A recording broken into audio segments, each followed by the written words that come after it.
We're gonna get you some water.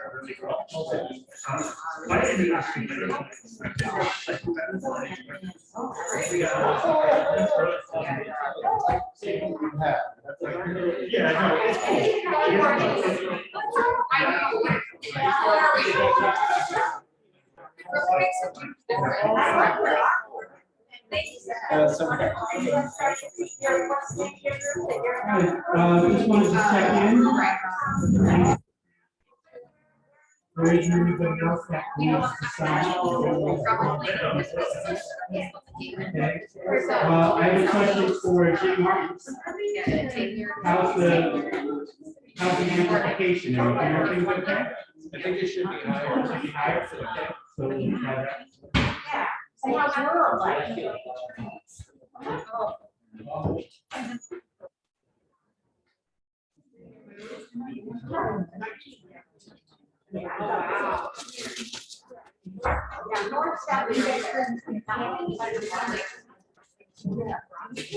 Maybe.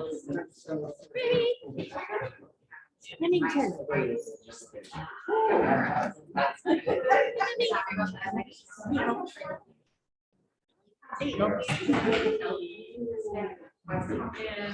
this is with the turn. Is that better than before? Yeah. Okay, and are we live now? Yes, we're recording. Okay. Correct. Welcome to Ghost Town Poetry Open Mic, founded in 2004. All ages, uncensored, LGBTQ plus friendly, pro-science and anti-fascist for all of its history. So happy to have you. We're wearing masks, which is what you need to do. Maybe not for much longer, but at least for now, we'll see what happens. Welcome, more people. And tonight our special featured reader is Ann Spiers.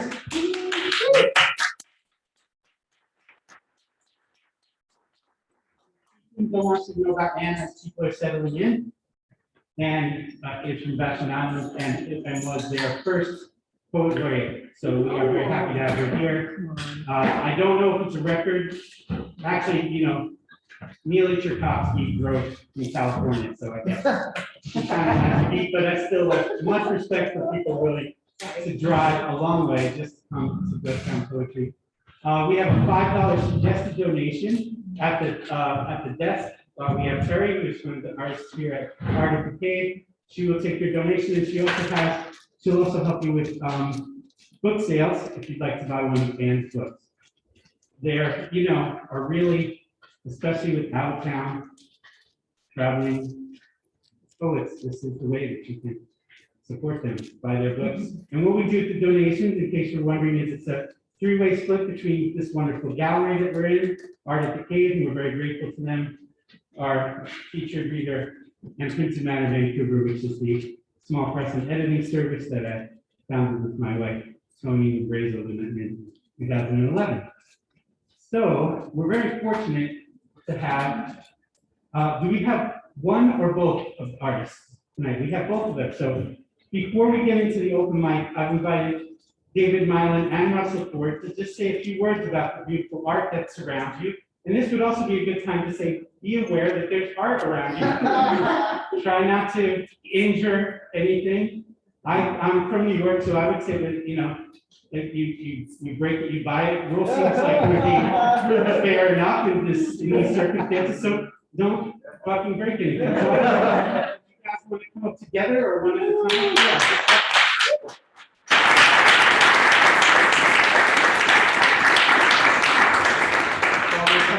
Remind you that we're going to be lighting the microphone out to the speaker, and also our bathrooms are through you take the ramp up to the back of the gallery, and there are two restrooms back there actually. So this is Russell Ford. Thank you,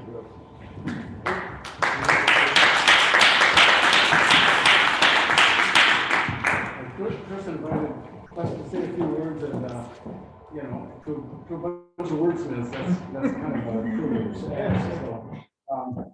I hope you can hear from the through the mask and whatnot. I guess we're doing the best we can. I was trying to adjust after this amount of time. I am, like you, so glad that you just presumably through the brothers part of this whole thing. I wanted to say about my own work, before David addresses his, that this, all the ceramic work that I did, is work that I produced over the last 2 years, just about the time COVID hit and we all went isolation. I found myself gladly working in my studio with, over time, what became absolutely no interruptions. With that feeling of however long it takes, and I don't have to rush it. I have to think about the clock, which is, I never thought I would experience that in my entire life, and it's a strange gift that we've all been given at some level to breathe a little easier with and get comfortable with ourselves and our process. So my process is ceramics. I have an artist statement that basically starts out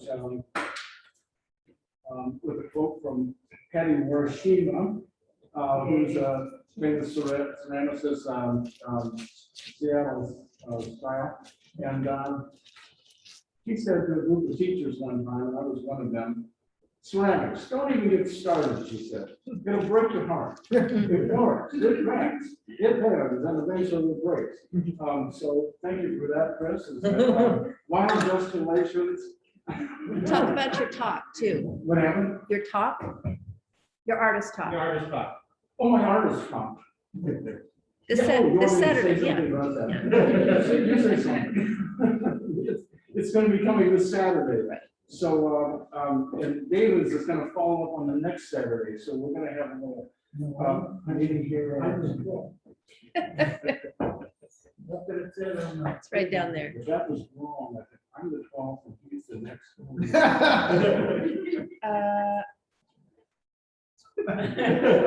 Because why don't you just come 2 weekends in a row? There you go. I can't, Artist talk is cool. I can't do the next weekend, but anyways, and I don't mind. We got to share share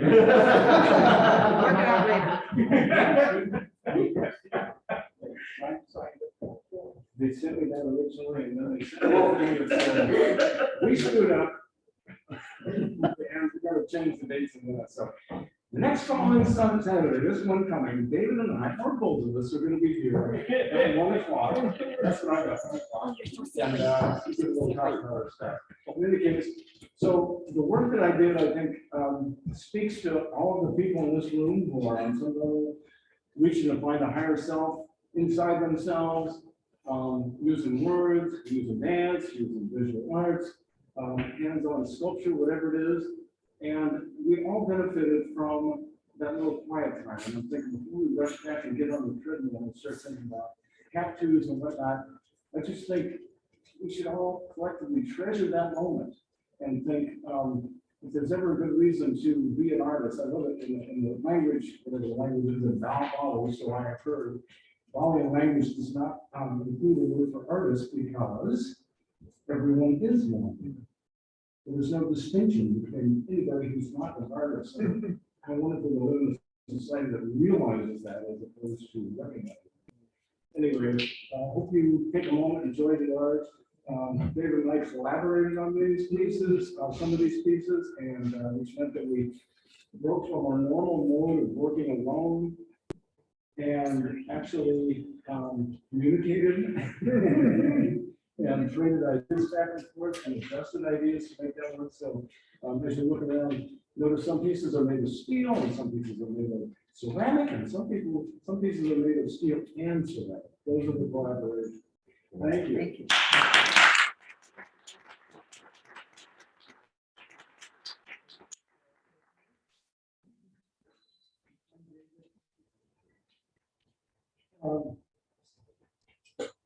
I feel that the poets have something special. They make sculpture out of words. I feel that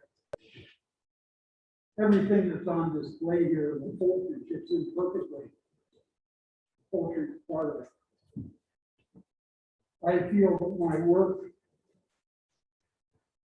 I see it as mementos of moments as also the poetry, tangible poetry.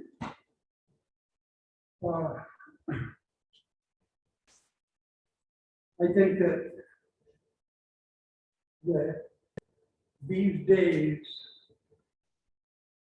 that people are basically the same as they were 10,000 years ago. Everybody needs companionship, shelter, and food. And the only thing that's changed is that when we get up, we don't have to capture our food. We gotta do is go to the store. Because of that,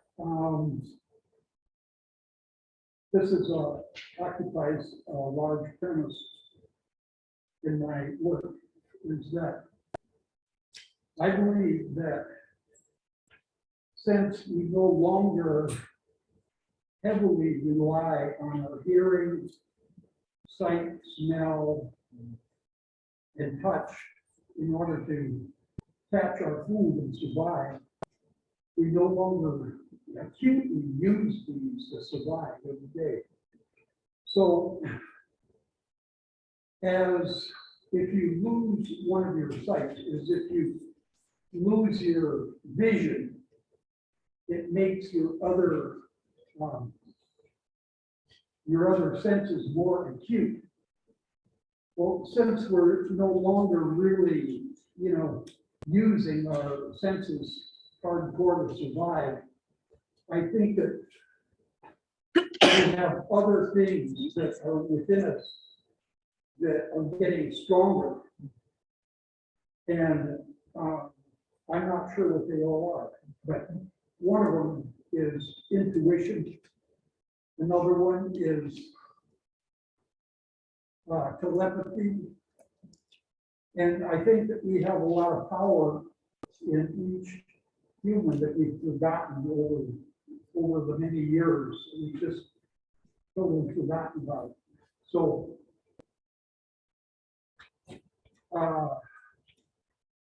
I think that there are a lot of things, like in my abstract paintings and drawings. These are things that to me actually exist. And I think they exist for everybody. And as same as poetry, the written word, when you speak it, it can affect someone's mood or the atmosphere in the room or whatever, the same as colors and shapes. So I've tried to decipher my observations through things that I see and that I feel, and in an attempt to share with other people. So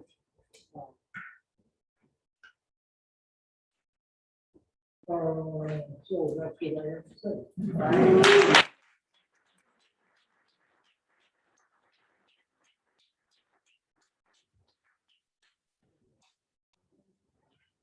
I think it's a really beautiful show, and of course, we're privileged to be able to have the artist here to tell us a little bit about it. So, just like First Friday, which is the event we have here in Vancouver that a lot of us attend and love, sometimes when you're in a room like this for a purpose, you don't get a chance to really spend time with the art. So I would definitely encourage you to look at it tonight, and then you might want to come back before the end of the month and really have a chance to really spend some time contemplating. And there are the artist talks too, so another opportunity to ask questions and learn a little bit more about what's going on. We're very lucky to be in such a beautiful space, and Cathy Gray, who I'd like to mention because she's handling our audio-visual, made a decision tonight. We've been using very groovy, very effective, I think, mood lighting, much fancier lighting than Ghost Town has ever had before. And tonight she decided to turn the lights up so we can see this beautiful art, and I think it's a great decision. I think we should just, and it helps the people at home too, but really, the people that are in this room can actually see this beautiful show. So I approve like wholeheartedly of that decision. Let's do that. Yeah. The other thing, there's always something you forget to mention. We are going to be wiping down the mic after each person who speaks. But once you're up here, if you find that it'd be easier for you to read your phone with the mask off, go ahead and remove your mask and do that. And, you know, Morgan or I will wipe it down. Oh, and I haven't said hello to Morgan Paige, my co-host. You'll see a little bit later. So first in our open mic, thank you so much, guys, for being willing to do that. It really means a lot to me. Our first open mic reader is a good friend of the series, but we haven't seen her in a while, so I'm excited to have her back. Denise Campbell, welcome.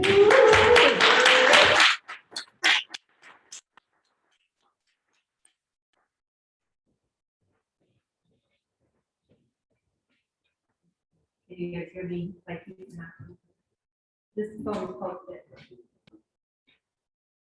If my hands were big enough, I'd wrap them around your whole body, so you wouldn't be able to turn it into a sieve. If my arms were long enough, I would cuddle you and your only child together until you remembered his smell only, the softness of his heart only, so you wouldn't be able to remember how poison is the silky soft pillow you want to lay your head upon.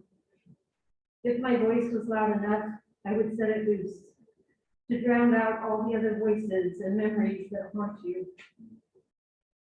And if that didn't work, then I would be the gentle whisper in your ear that pours like the ocean into a shell, soothing, calling you back to us.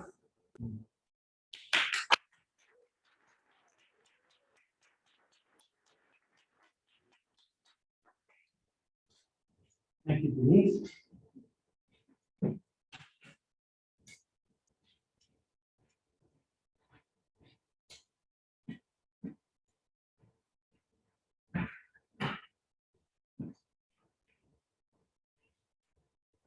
So there's so much cool stuff that's going on in the community that I make a lot of events up here.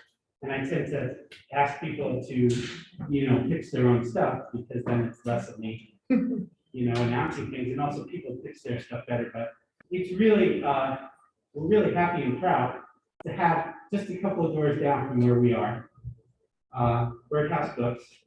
So not only do we now have a bookstore in downtown Vancouver, we have a bookstore in downtown Vancouver where the proprietors, both of whom are here tonight and one of whom is about to read to you, are they sell local and Northwest authors like hotcakes. So if your books aren't already on their local author shelf, get down there with your books and put them there. I'm looking out at people I know are there. Bill Erickson's got a new book, he's there. All the printed matter Vancouver books are there. So this is a really great thing for Vancouver and for this poetry community. So let's say hello to one of the owners, Lucas Gubala.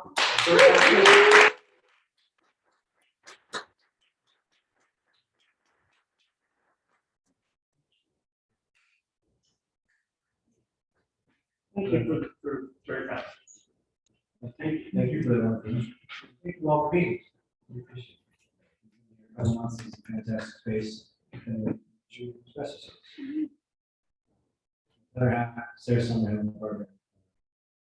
Birdhouse Books wrote me a list of a couple things that we'd like to announce really quick. First of all, we're going to be at the flea market downtown. So come say hello. It's at Kindred Homestead Supply on the 12th from 9 to 4. Lots of local artisans. They do cool stuff. There's woodwork, pottery, and books. So come check it out. Second is our first Friday. You should come to the cave first. The first Friday, come around the block and see us. We're going to be having poetry reading from the very talented Morgan Paige. He's going to be doing the reading, which we're very excited. You should be there. There's more info about that stuff at birdhousebooks.store and also on Instagram at Birdhouse Bookstore. And lastly, for the upcoming month, April, some of you may know, I didn't know, but Chris and Sarah knew, it's National Poetry Month, which I think is very exciting. And we want to highlight local authors, and Chris is exactly right. If you have books that you want to bring, or pamphlets, chapbooks, whatever, bring them by and we'd be happy to stock them. But we also want to highlight with little handouts, and we'll be handing out poetry all month. So if you have something that you'd like to submit, please submit, a couple of short poems. I think 3 or so is probably, we're going to be going through all of them. And then we're going to select a bunch, print them out, and then hand them out with books all throughout the month. Poetry in your pocket. And there'll be more information. Yeah, and then there's the announcements. Fun part. And now I have a couple of poems that I enjoy. Not by me, but people much more talented. This one's called The Wellhead by Shane's King. Your songs, when you sing them with the two eyes closed, as you always do, are like a little road we've known that you know in the past. That midge-veiled, high-hedged side road where you stood looking, listening to a car come and go, leaving you lonelier than you think begin. So sing on, dear shadow, dear far west country. Sing yourself to where the singing comes from. Artists, cut off playing piano all day. Her notes came out to us like thirsty water, rattling out the bucket of the water. The next thing we'd be listening, hushed and that blind from birth, sweet voice, withdrawn musician. It's like silver vein, light water, but also just underneath. She touched our cheeks. She let us touch her braille and books like books wallpaper patterns. Her hands were active and her eyes were full of open eyes. She was by her voices. She'd say she saw whoever the way. Being with her was intimate and helpful. Hear what was happening. When I read a poem of Keenan's Wellhead, she said, I can see the sky. I'm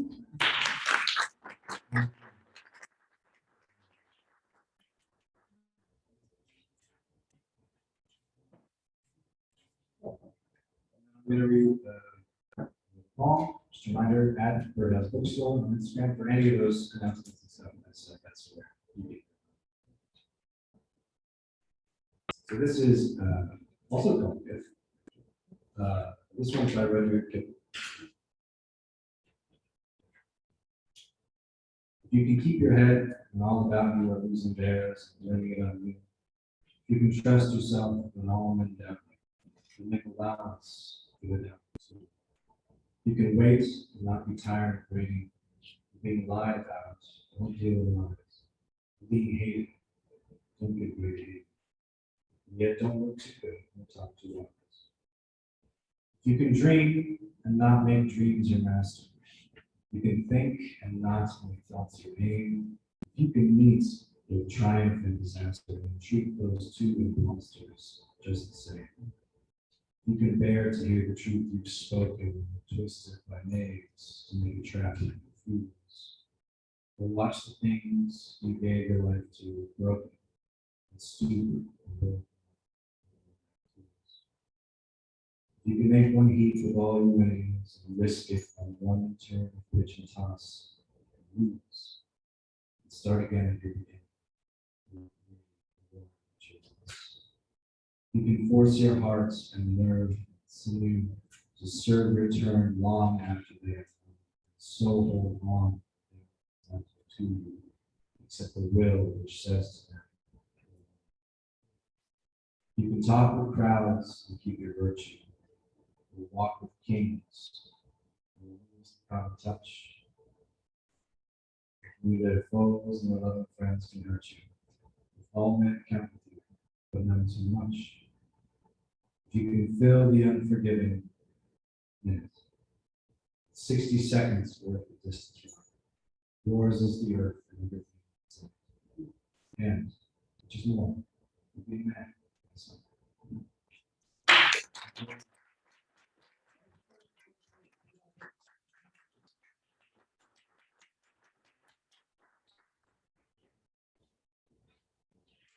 Thank you.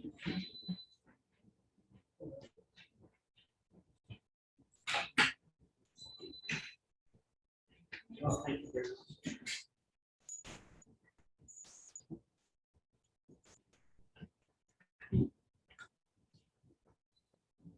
makes me very happy to introduce our next reader.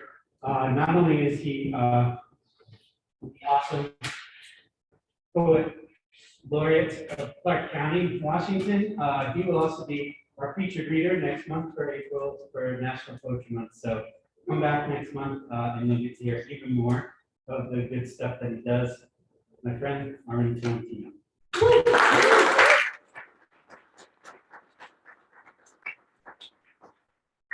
It's great to see everyone. A quick plug before I read something.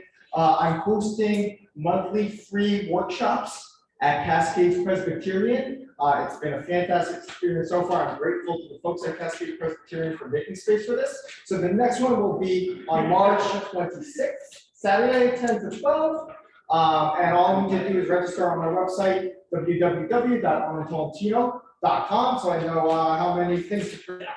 So please spread the word. I'd love to see you all. I think some familiar faces got right there. I'd love to see more. So again, if you want to ignore my reading right now so that you can get on your cell phone, www.armintolentino.com. All right. This poem is called Passive Voices. My appointment with the Emperor was canceled last minute. I was walking to the Citadel and the birds were chirping something mighty encouraging, a song to celebrate their bright plumage and the survival of the eggs after the asteroid.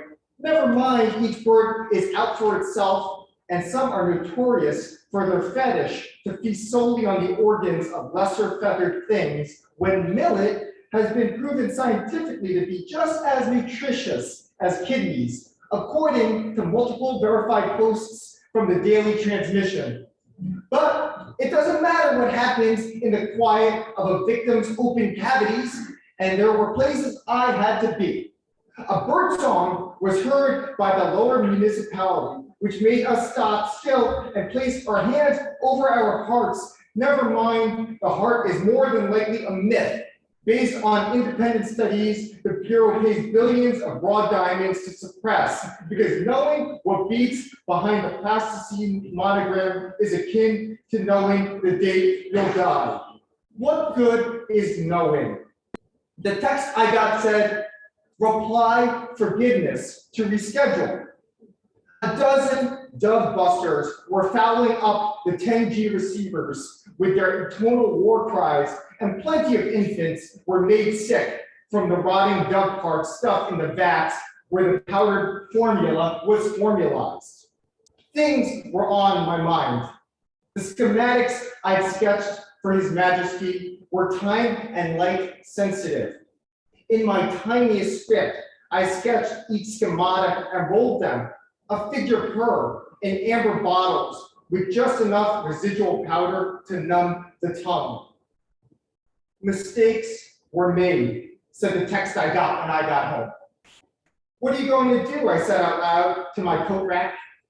The hamlet was firebombed by a drone whose circuits were inspected by someone you would deeply respect if you had a pint with him over a round of cricket with the dullest darts.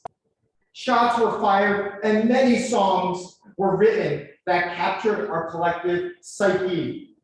The dove busters were fed well on all the juiciest parts. We were, each and every one of us, fattened with song and forgot. Thank you.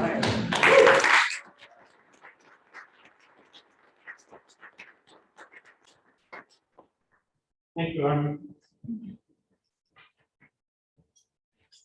And next, we're going to hear from David McIntire. Please give him a warm poetry welcome.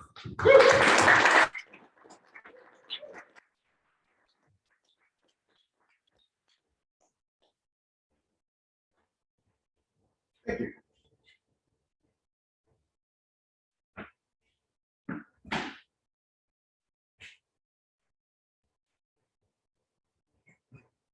The seeking of imaginary wisdom. Question. How do you kill yourself without dying? Answer, fall in love with someone and then watch them leave when they're tired of you. Question. How do you love yourself without lying? Answer, pretend you are real and cry loudly in public. Question, how do you sing all of your tomorrows if you can't even breathe? Answer, Take a page from the book of lies and swing your ego into the open space between destruction and love. Question, how are you supposed to dance when your lover sends you away? Answer, pretend you were a street sign and tell us where you've been. Question, why do our words always smell of whiskey? Answer, because whiskey. Question, when should we tell our lover the truth? Answer, every time we kiss them. Question, how do we know that death is the end? Answer, every song has a last verse. Question, when will I see you again? Answer, when the sun is alone and you can no longer hear me. Question, how can I find my purpose? Answer, dance naked in the intersection and confess. Question, what if nobody loves me? Answer, your arms are wide enough. Now uncork your song. Question, why are we dying with such enthusiasm? Answer, there is no thrill greater than self-destruction. Question, is there really any point in staring deeply into your lover's eyes? Answer, is the only place you will feel that safe and that terrified at the same time.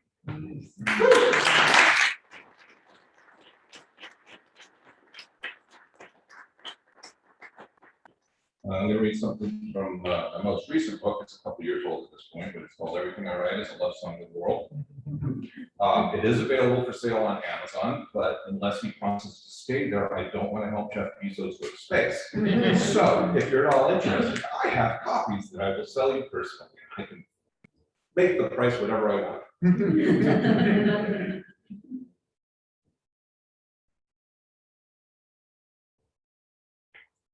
Holding my breath. Your body is a flame, and I am every devotion you deserved and never got. Your emanations keep the darkness from my nights. I have visited you in secret. I have held you in my sleep. This curve, that softness, the electric insanity that balms my nervous system and balms my heart. Your body is a flame that calls to my eyes, that sings of unknown things and starry missions, that plays against the colors, that owns only the sky. Your body takes me home, and I am warm once again. Your body is the moon, and I am curled against the clouds. Your body is a tree holding my breath in your boughs. Your body falls into ripples of need and fascination. Burn me. I am your fuel. Reach into the air and claim it. Your beauty is dancing on the wind. Climb and steal the sunset. Drape it across your belly. I will watch with amazing in my eyes. Your body is a flame, and I am every devotion you deserved and never got.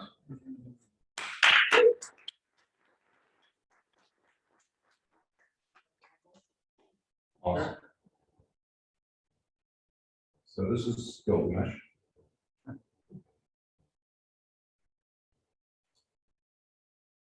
Is the whole thing? Yeah, no, in fact, it's the annotated edition. All right, let's do this one. For that fall. She is breakable, she is true, she is undeniable, and more than a little yes. You find yourselves entwined, trying hard not to break, gently falling, even knowing it will end in broken days, softly falling, even knowing the river is dry, immensely falling right past every red alert. She is breakable, but sings so fearlessly it almost seems a futile gesture to kiss her gently. Kiss her gently you do, and she you, and the exchange is glorious and accidental and sparklingly warm, and so you kiss her more roughly, suddenly remembering that she is breakable, and then just suddenly remembering it's not that kind of breakable, and so you roll her over and kiss the small of her back, but she's breakable and true, and so you hold back just slightly, not wanting to risk that break, that fall, that immensity. Oh, that fall. Just might give everything for that fall. Thank you very much.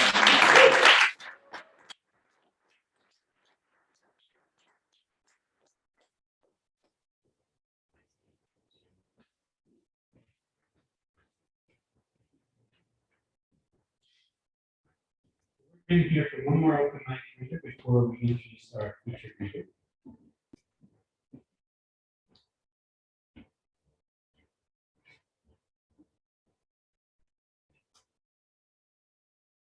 And our next open mic reader is a local poet, publisher, and organizer of many events. He's a person who lives and breathes poetry and really does spends a lot of his time and energy serving the poets in the community. So deep respect to Igor Brezhnev.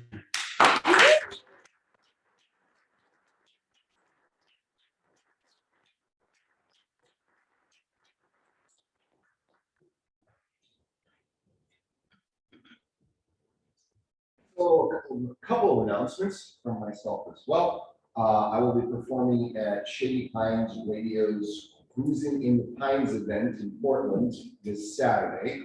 The event is from 3 to 10. There's a whole lot of local musicians that Shady Pines brings to the stage. I'll be one of them. And this time around, I'm probably going to bring a musician on the stage with me and try it out, see what happens. It's going to be improvised. So if you're in Portland, stop by. My set is around 5:45. If you want to make a day of it, come hang out. ShadyPinesRadio.com is an internet radio station locally started by Kelly and Brian Bauer, and it has gotten us through the whole pandemic thing of just having a virtual space, a radio to listen to and also perform on.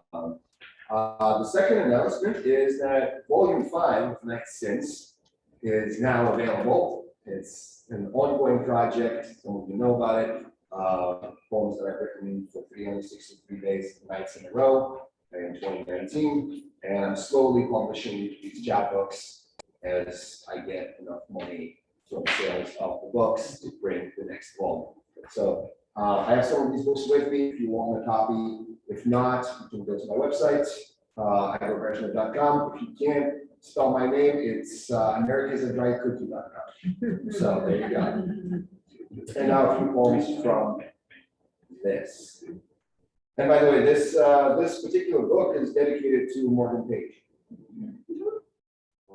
who helped a lot during this particular month, gave me lots of prompts and wonderful poetry inspiration. So thank you, Morgan. Night 140. Once I wrote this one poem about a song about a pine cone. Fit campfires to syllables, forests to lines, tied all with heartstrings. A tiny anthem that makes hope resurrect, moving boulders from mouths of caves. So, when I'm given a pine cone to write from, guess what? I'll write about city streets, how their boulders we move together with our mingled exhales, how we walk on them acrobatic, leaping above the old electric poles, over the heavy wires pulsing with flow, much like our hands connected. Us, an anthem, an evolution, holding this world, our eyes gigawatts brighter beam through our exhaustion into clouds, our time-lapse, night in and night out, cinematic, orchestral score rising, and there is nowhere I'd rather be. See, I don't know why, but we, in this gentle humanity, can create stories with just a popsicle stick or pine cone, fold our nights into sentences, light up cities, a tender revolution. Even if we dance peacock spider, showing our colors to the darkness of late nights, we're just saying, this is a story of how we can now be stars for each other. Always an anthem of hope.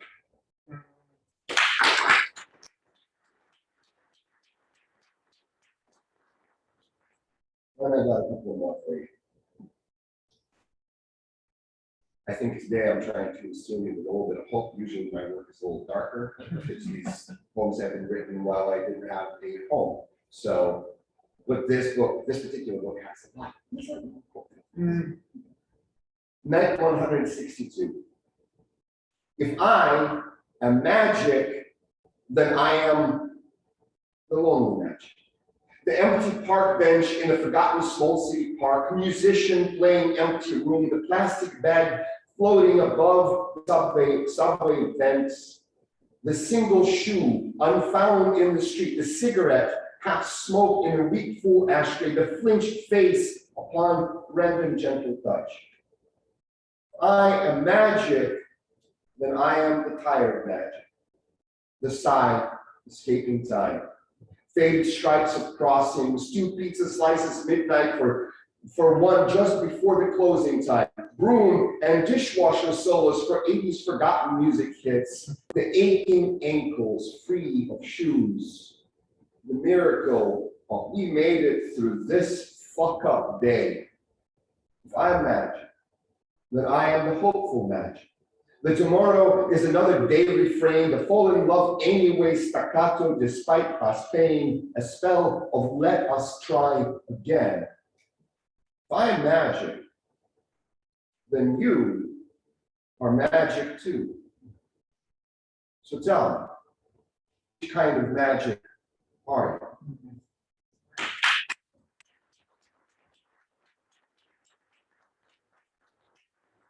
And this one will require a little bit of audience participation. So when I say, and there will be a word, you say the word alongside after. Night 165. 1 for the fern, 2 for the serpent, 3 for the universe. She speaks with many subtle signs. Say ancient. Ancient. Say shedding skin. Shedding skin. Say now. Now. Say new. New. Say reach for our sky. Reach for our sky. Say we are mystery. We are mystery. Say we are. We are. Say river coils. River coils. Say mountains. Mountains. Say ocean. Ocean. Say forest. Forest. Say sun and star. Sun and star. Say fire. Fire. Say we are fire. We are fire. Say we are. We are. Let silence, like the morning fog, say salt and water. Listen, listen, listen. Every gentle susurration rising, every murmur of our hearts, every sigh and every breath, every quiet trill of birdsong. Listen still, still listen, still. My dear friends, we are. We share air. We walk this labyrinth. With each circuit, we are closer to the center. Stand there, look up, see the clouds dance. This chant, this incantation, iridescent, this dedication to our intense intention dances too. We wander into words, my friends. Your rhythm, a spell onto this night, a tender evolution, your psychic flow. 1 for the fern, 2 for the serpent, 3 for the universe.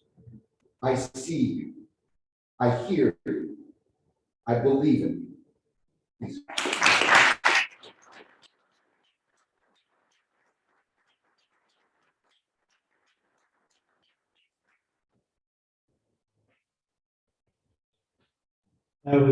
That was really beautiful, and as Igor says on occasion, if you buy 9 cents, you're helping him eat. You know, so help Igor eat. They're beautiful, beautiful books. I don't know if you got a good look at it while he's up here, and some of them you can't get anymore. He does a certain amount and then they're all gone. So super limited edition. Buy.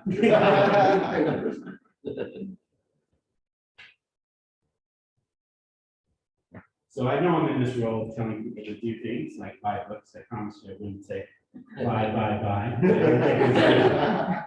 But it was a terrible book in my big nutshell. We're very pleased to welcome our featured reader for this evening, Ann Spiers, who lives on Vashon Island, Puget Sound. She was its first poet laureate and stewards its poetry post in Town Square. She enjoys a welcome reign of recent publications. In 2021, Rain, Violent, and Back Cut were released. In 2022, Ravenna launches Harpoon in its chapbook triple series. She is dedicated to the craft and art of bookmaking. Among her chapbooks are letterpress editions from Heron, Herodotus poems, and from May Day, Volcano Blue, Tide Turn, and A Wild Taste. The list of Ann's books is a poem. Ann attended the University of Washington, earning an MA English Lit and Creative Writing with focus on plays and poems. She works to conserve and restore the island, the traditional indigenous land of the, will you help me with that one? Gubala. Shuaba or Swiftwater peoples. And for more information, please visit annspiers.com. Let's give her a warm welcome to Mylin.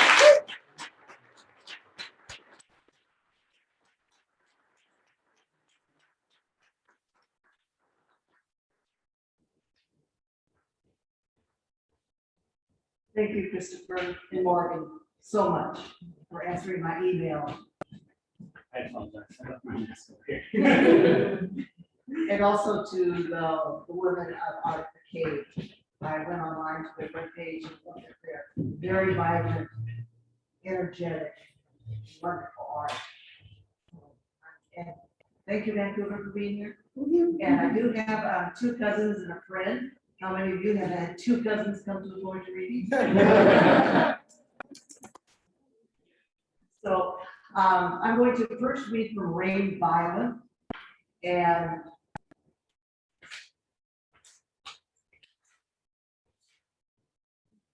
what I did with Rain Violent, I went to the international weather symbols. There's 99 of them. Backyard or citizen science, scientists or kings or whoever, since the mid 1700s, have gone out in their place, in their location, and have drawn a circle and have recorded the weather at that moment. The wind, the rain, the snow, and over time, until like 1940, these symbols became regularized. And this one is Rain Violent, and I named the book after that. What I did was I decided that I wasn't running on steeple, so I wrote quatrains. So for about 80 of these, or 64 of these symbols, I wanted to use them something like haiku, but not always like haiku, to establish a relationship between the content of my 4 lines and the symbol and the title. And this is Rain Violent.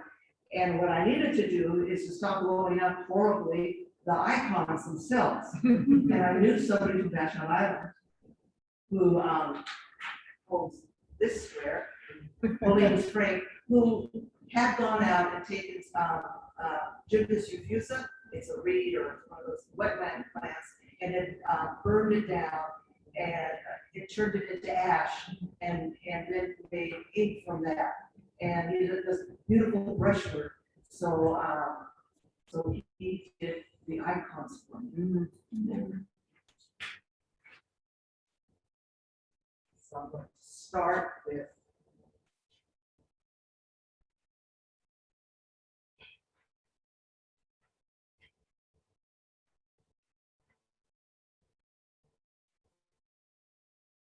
weather station on top of a mountain.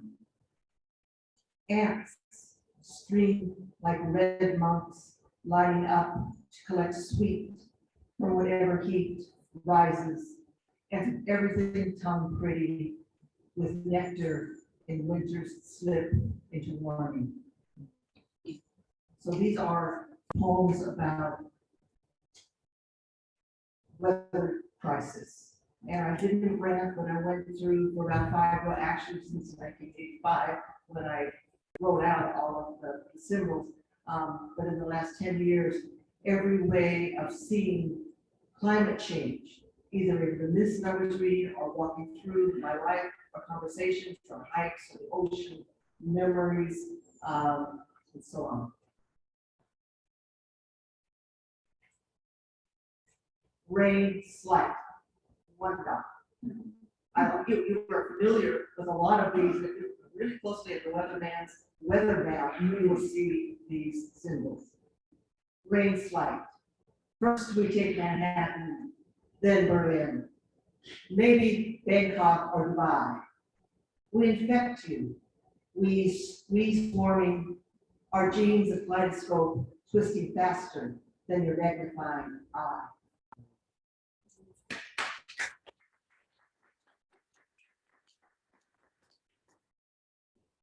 Being Catholic for a while, held spine. Things to write about. Drizzle thick. Mary loses her face first. Jesus later. The Pieta erodes to a curve, holding an agony. Rain dissolves Golgotha's small wounds.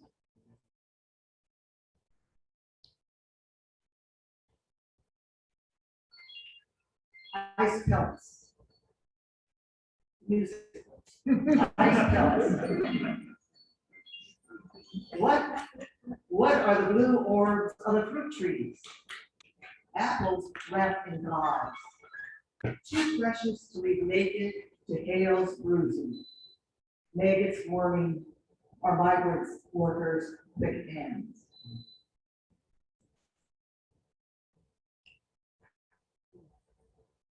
The laureate. Woody Guthrie travels on fresh car, singing, roll on Columbia, roll the heavy sun across the high deserts, upling freeways and dams crumbling as the great rivers dry.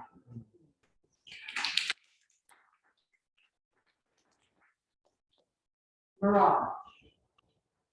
Out of the scrub, children in red t-shirts run chasing America like a soccer ball. Border guns collect boys with little sisters. Mama said, walk north, night, star bright.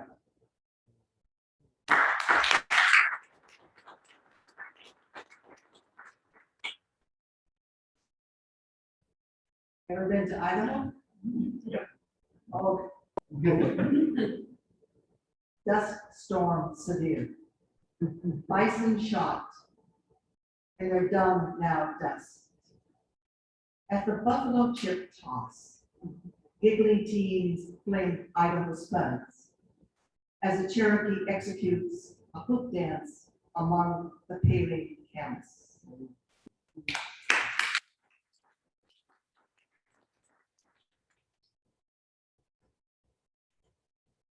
Thunderherd. Snakeskins shunting in the wind like riffs from a broken guitar. Snakes too tired to rattle came from the bushes beneath the heat. We told the dead with fancy cowboy boots.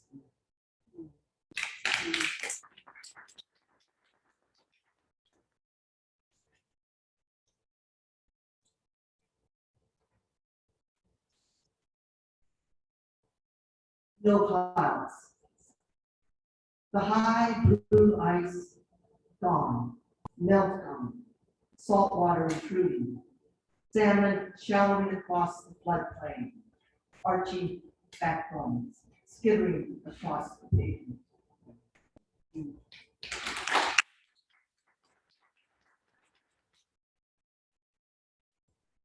Drizzle not freezing. The moon's ragged edge wraps dusk. We walk out into the field wet. Our gardens last cut, mint or cane or meadow. Brief in every handful.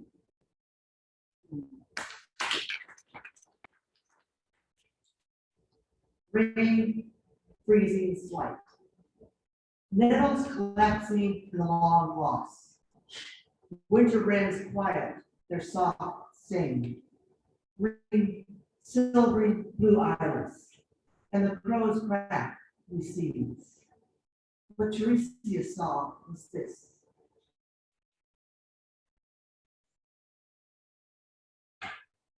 I live on an island, so it's really clear who is us and who's them. Who we and who the others are. And one of my women friends right there, she says, I don't know who they is. Who's they? And I remember when I first got to Vashon Island, I went to a potluck, but it wasn't a hippie potluck. It was some of the former generations potluck. And they kept talking about they and them. They are out there digging clams.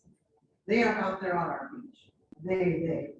And so as we moved into the last couple of years for they and them and the other became part of our conversations, especially when we were writing about they and them, and not me and I and you. We used to call it stealing eat spaces. So It's the type. Rain violet. They on the shore are not us. In the rain, they set their boats on fire. Wood ignites, the plastic smoke, black and angry. To slake thirst, they open their mouths, faces up.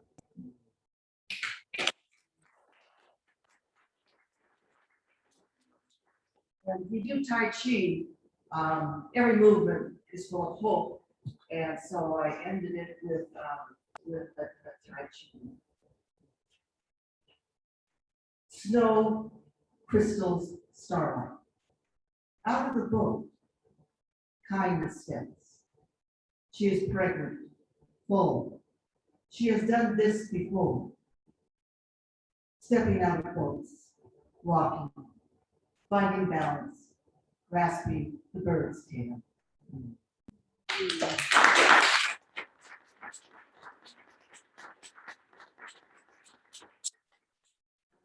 Right, we're seeing those pictures of the women, the pregnant women being carried out of the hospital. My true love says that you have to know that these monologues and back cuts tell a love story. It's a husband and wife. They speak from their point of view. It's immediately post World War II.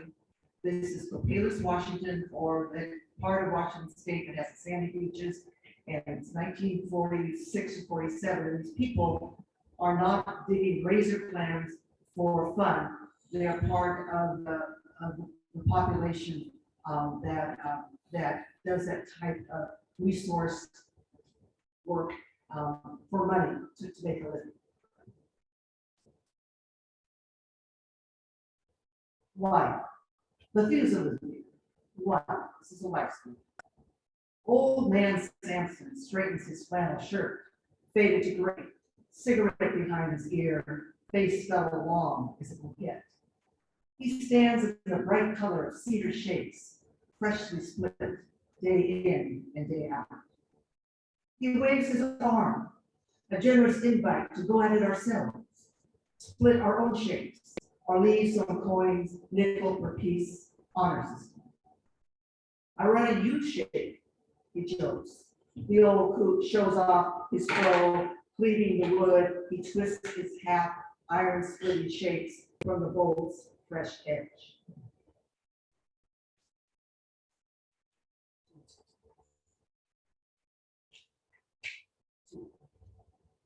My husband picks up the tools, tries a hit in another. The split not clean, its length short of the 24 inches, allowing 10 inches to the weather. Samson says, it's the drinking. You gotta give it up. My love answers, not on your life. Stuffs a few dollars into the coffee can atop the stump. He shoulders his bundles of shakes, plenty to root half a shake. 3. Yes, my love. No one does as much weight, lift, as sit down, moving cedar dugouts up beach, pry and push his long-handled PV, wrangling logs into place. St. Christopher himself carried over streams, fast and frothy, white ladies, fat with larded pies, and Indian women, plump with fried bread, dipped in seal oil, everybody. My drunken man, flexing, noise, show. We buck down the road. I say, old man Samson knows what he is about. I hang my arm out the window, my fingers combing the dismal light. We roll through woods hung with Methuselah's beard, a lichen so proficient it eats the air. I say, I don't mind being here. The smell of cedar holding me. My love downshifts the high pitch of metal on metal, rakes smoking, indecent thoughts rising. About old man Samson undressed, he all white under his stiff clothes, except for his face and hands, sun leathered and work cut, rough as a stabby apple. I pull my hands in from the rushing air. It finds its mate as I slide them between my legs. my desire taking me somewhere else.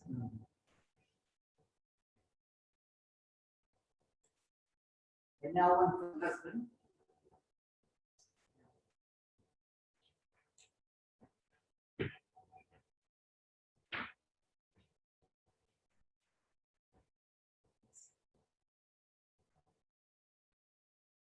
Well, I'll go to summary. This also has to do with day and day. So this is Summerlee. There she is. I never saw her before. She must be summer people. Her in her gray clothes, skirt and shirt not tucked in, and clogs. Odd choice for an even brown. But she's up and socks dry. She smells of turpentine and almond scented lotion. He knows what she wants. He points to back there where we strip the flesh, where he throws fish heads, deer guts, tough chicken bits, old clams, big, gaping the skin. Before us, before anyone, the goat lady squatted here, alone at the beach edge, no man and no women, no one to visit, just goats crowded atop a stump. When they died, she pulled them whole into the dump back there. Too old to dig a hole for her nanny folks. No help around. Rumor has it, she's back there too, covered up, all hate branches, arching, weighted with nuts, rough skins, hard shell. I can't go back there. 3. Walking by me near Ahmad, the cloth lady as a shovel, as if she gets free range for a private place of killed things. As if she'll find what she needs there. He says, she's an artist. Takes stuff, shells, driftwood, gewgaws, marks carved in mushrooms, a little seagull sitting on a spike, stuck in the wood. She glues them into a box. Folks, open the lid, look in, all this in the box. Jack off her box, I say. He says, that's not funny. 4. I watch him watch the artist lady from nowhere return, her mouth fresh with red lipstick. She steps aside to get past me. She shows him her finds, our losses. Wishbone, jawbone, joints, skull, skins hard tanned with cedar seed. Who is he to her? A salty man in gibber's pants. Its zipper ends at his belt, where his fly shuts with a safety pin. He loves that belt. Not in someplace in Idaho, someplace close to where he was a kid.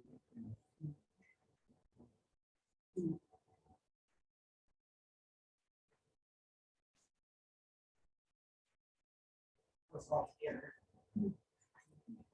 This is nice. When I started this and imagined that the husband was in Europe during the war, and I put him at St. Vith, V-I-T-H, and both the Germans and the Americans and the British were on the run, and it's winter, and the tanks would meet at an intersection, but they so bogged down in the mud, they just sort of ignored each other and went on. So, and I couldn't figure out why people follow the Civil War and have these battlefields that little bit and push them around. Well, after about 10 hours on the internet finding out for this one line, I got it, you know? I got it. Okay, so this is, he refers to St. Louis. And I hope you get to teach Florence and Emily in this one. Husband, wall. When the wind blows, something in the house shifts, something meaner than an earthquake. I escape through the back door, sun wavers through the curves, cold is visible, sun wakes the frozen dirt, fog forms, eddies through me, walking down to the mall. The garter snake is out. Its coil quickens. A frog traverses the rubble. The green thing becomes a bump inside the snake's progress. A crow drops for the snake. The crow's feathers turn white, no snake or frog or pale crow stands a chance. 2. She comes out on the porch, raises my rifle for one shot at the cursed crow. She never considers I might step sideways or cringe at the memory of blood spraying across the snow, American saviors retreating from St. Viv, boots full of slush. After the shot, I would turn. God damn, she says. God damn.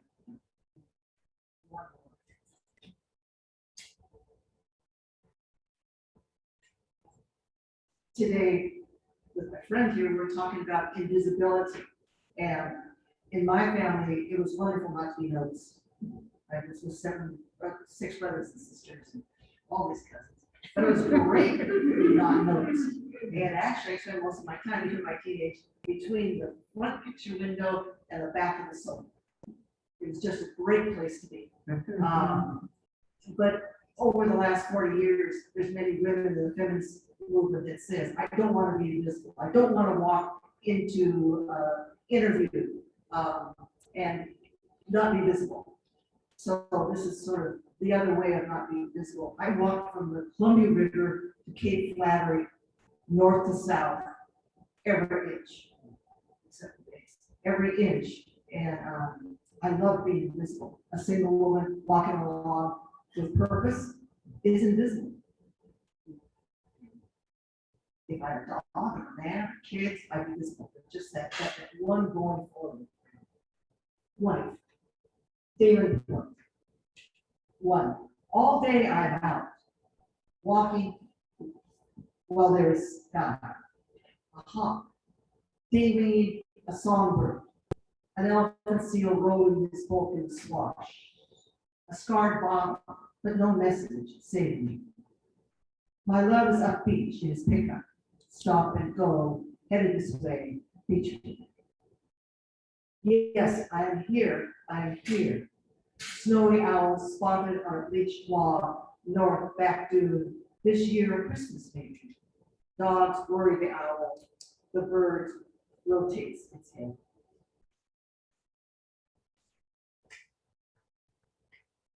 Two, I stand ankle deep in water, rain sheets across the sand, the flow uncovers a grounded ship.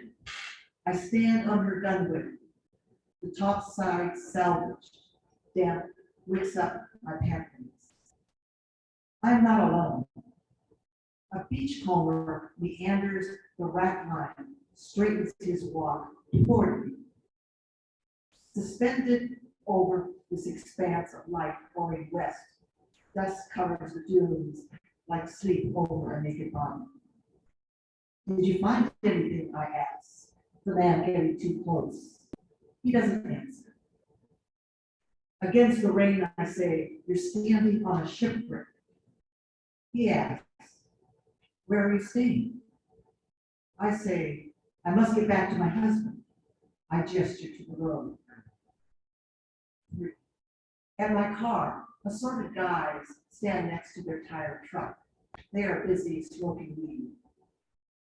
I am invisible. To be invisible is an open gift.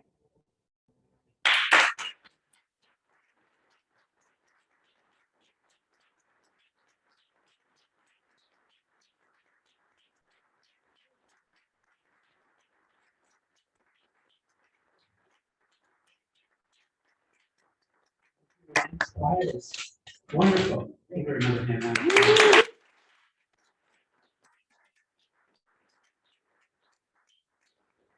And so I hope that we can take about a 2-minute break. I hope that you take some time to check out Ann's books or make a donation to the series, which will go to Ann. So help support your well-traveled poet. And thank you again for coming all the way down from Vashon Island. We really do appreciate that. And thank you to all the people, all the family and friends who show up. I get teary sometimes at poetry readings when family members show up, because some of the people in this room can attest. Not all of us who do poetry have family who support what we do. So thank you to the family and friends that are here. I mean, that's, again, other than buying books, the other way we can really support our poets is to show up for them, so thank you. And thanks to Art at the Cape, and we'll be back in about 15 minutes for more open mic poetry. Thanks for being here.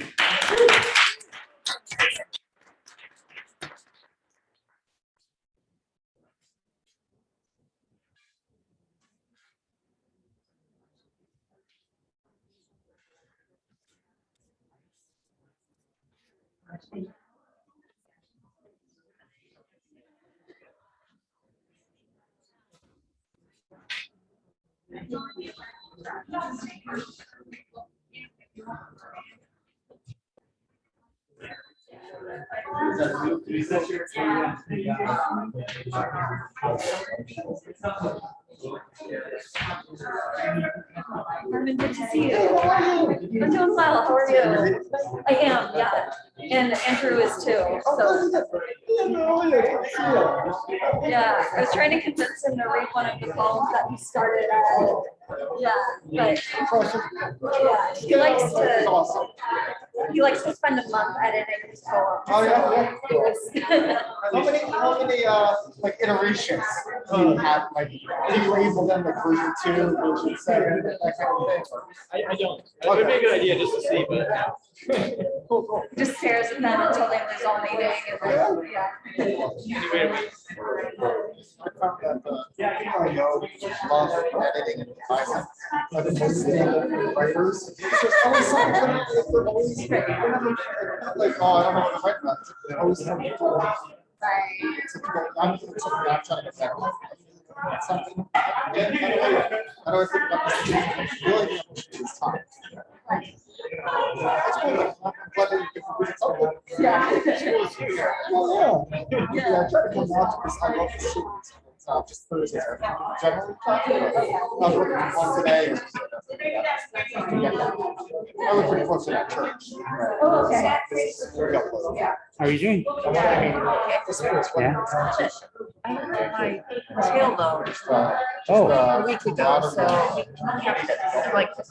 well, I mean, Yeah, it's one of the reasons that I don't sit in those chairs that I don't think they're really that great for your back or whatever, but it's also an energy thing. But I mean, it's just like hurting you worse to sit in that folding chair while all this is going on. Yeah, as long as I keep sort of like moving and I don't. It's just annoying. Have you ever broken your tail before? There you go. It's so annoying. It's like. I should probably not done something. I haven't broken anything. That's Not even a little toe or anything. None of that stuff. Yeah. And I took care of Tony after she broke her shoulder. And I mean, it did get better over time, but like there's some pain I think that she has that she'll always have from it. So here's hoping that I don't break anything ever. Yeah. It's just, it's just, I don't think I broke anything. I think I got a strained muscle or something, but it's like right at the spot where you just, I just have to sit like this. No, I'm good. How are you doing? Huh? How are you doing? Yeah, I'm doing pretty good, I got a lot of plates spinning like always, but that's kind of how I like it. I'm holding it together though. I think, pretty much. Yeah. Let me know if there's anything you need. Because this is your first time being able to talk until you do more. So, yeah.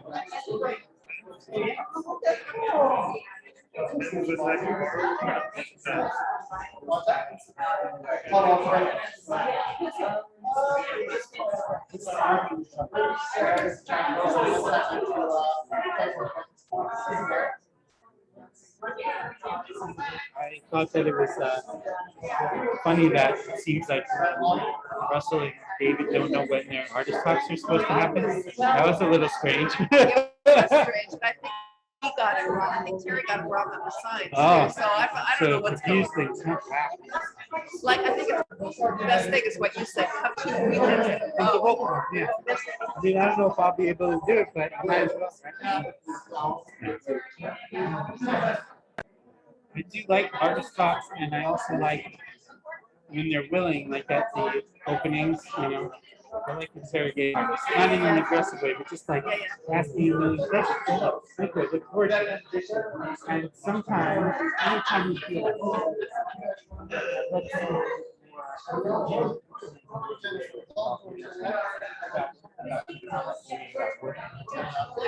Something talk more about.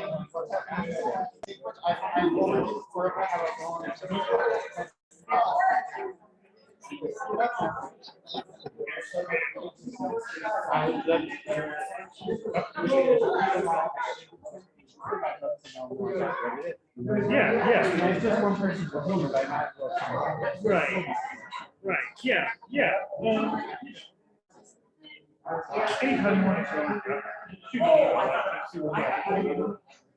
I can just go in, like straight off the top of my head.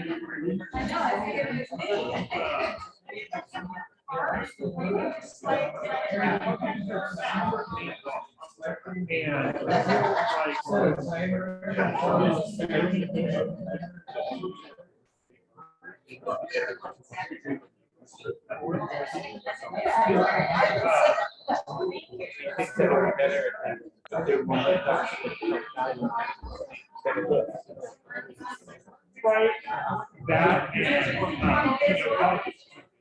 aspect of it, there's like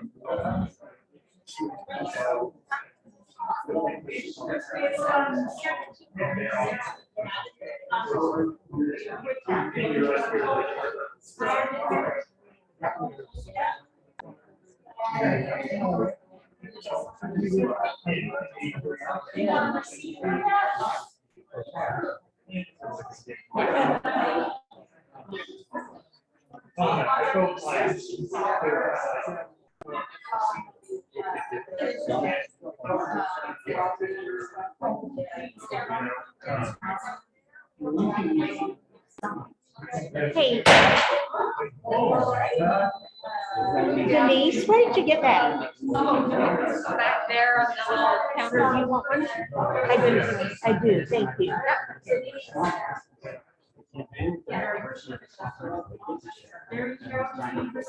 Scared of pumpkin stuff.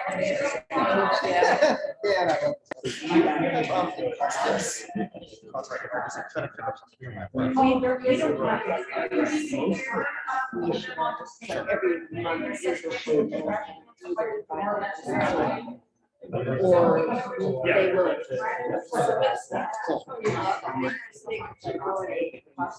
yeah, right, sorry. Yeah, oh, absolutely.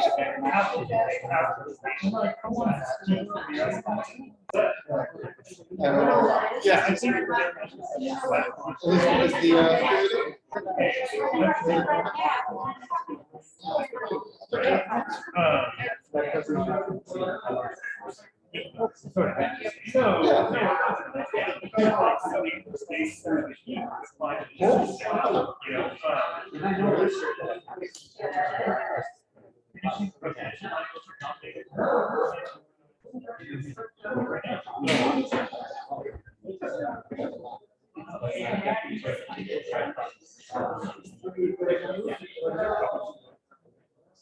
Oh, really?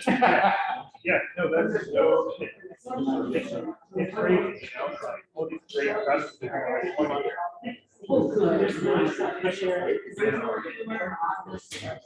Well, we all need both of those. You were at a lot of things. Thank you.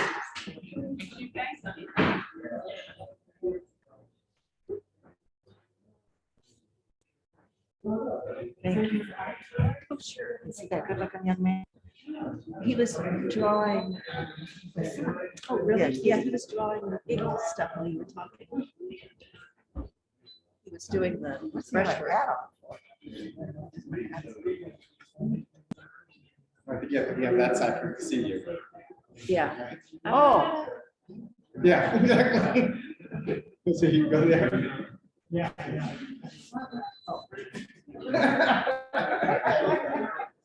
He's waving now. Also. He's waving. I would love to say. You drive you all the way down, and Fashion's really cool, I've never been, but I have a friend who's like at Harvard, she could see. Okay, yeah, no, we've been trying to get that going. Okay, cool. So how long have you been up there? Wow, okay, so you're sort of new. Yeah, wow. Yes, thank you.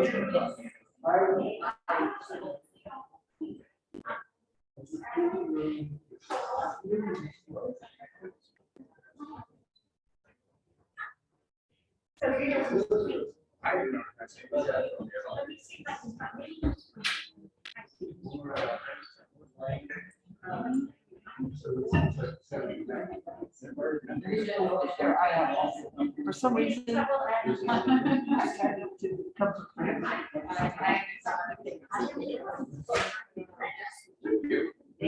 I've seen you go around, but not seen you in years.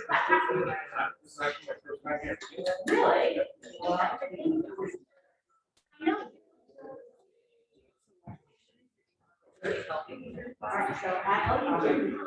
Oh. No. You did the month. Yeah.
We're gonna go out.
Oh, yeah. So like by the time that like by the time they got to they didn't care what we were doing. They were scripted the first, you know, something like this. Oh, I'm gonna do that. It's funny.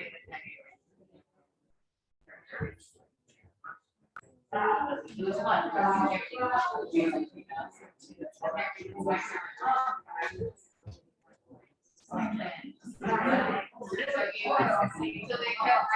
kept trying for a week. Yeah, right, they got tickets still.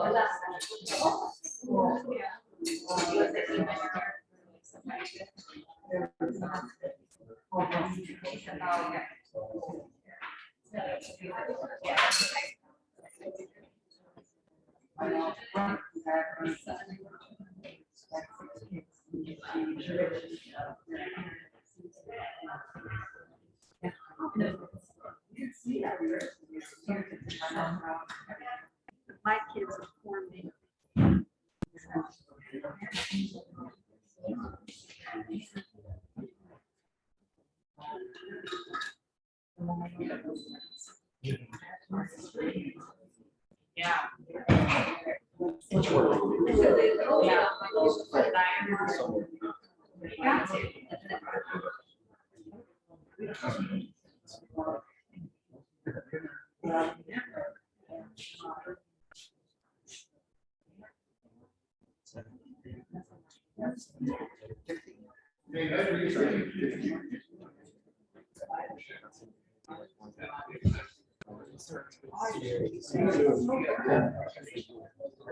Everybody, when you see the try to get started, second half of the Armin. That's just, I know every place that's.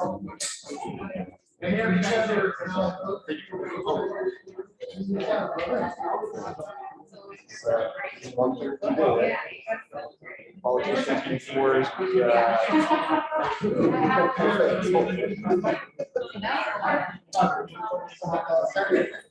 Saturday, 5:45. It's also going to be on McIntire.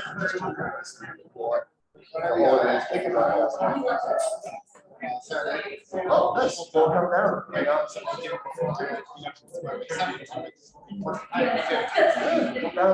crucial on Alberta. So that should be it. Yeah, it's always a fun. Yeah, I got lots of positions. Good bunch. If you don't know, tell Brian to be on the air. They're fine. So, yeah. Brian, we started shooting my video like open mics, and then kind of like, you know what? Do it.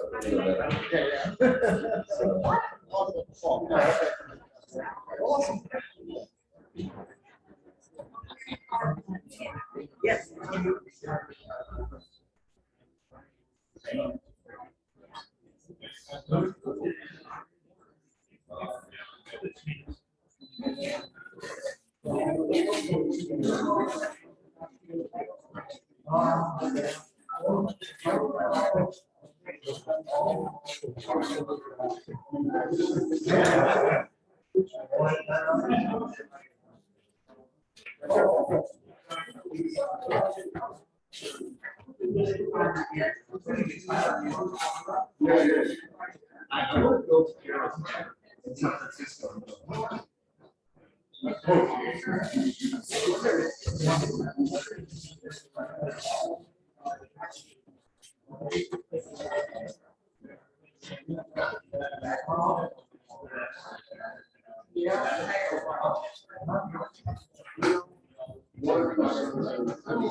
I need to learn how to.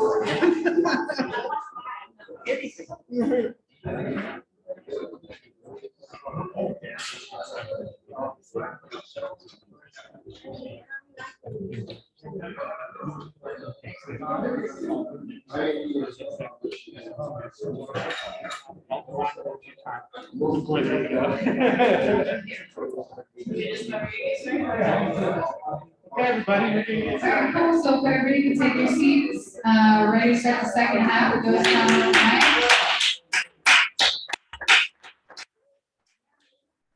Good show for you. The second half, it was an awesome show. The first half, thank you so much to Ann Spiers. Thank you, Cathi. Thank you, the one and only Christopher Luna. With Chris, I've been coming to Ghost Town for 8 years going on. First few times I went to Ghost Town, I didn't even get up. I was like so nervous. But the community is so welcoming, so loving, so supportive. This is an honor. And as much as we miss and love Tony, shout out to Tony. Please give it up for Tony.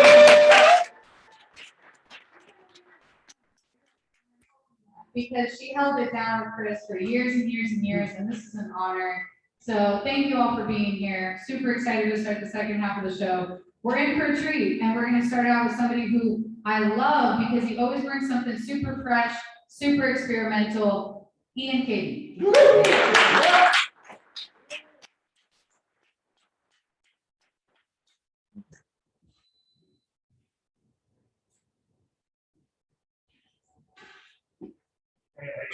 Hey.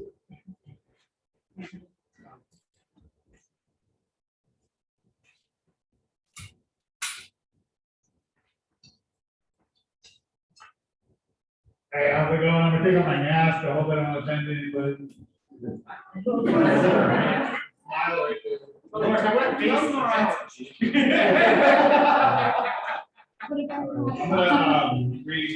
gonna do two things. I'm gonna read a poem and sing a song. But I'm gonna read my poem that I just wrote today, and I'm gonna sing a song by June Lyons.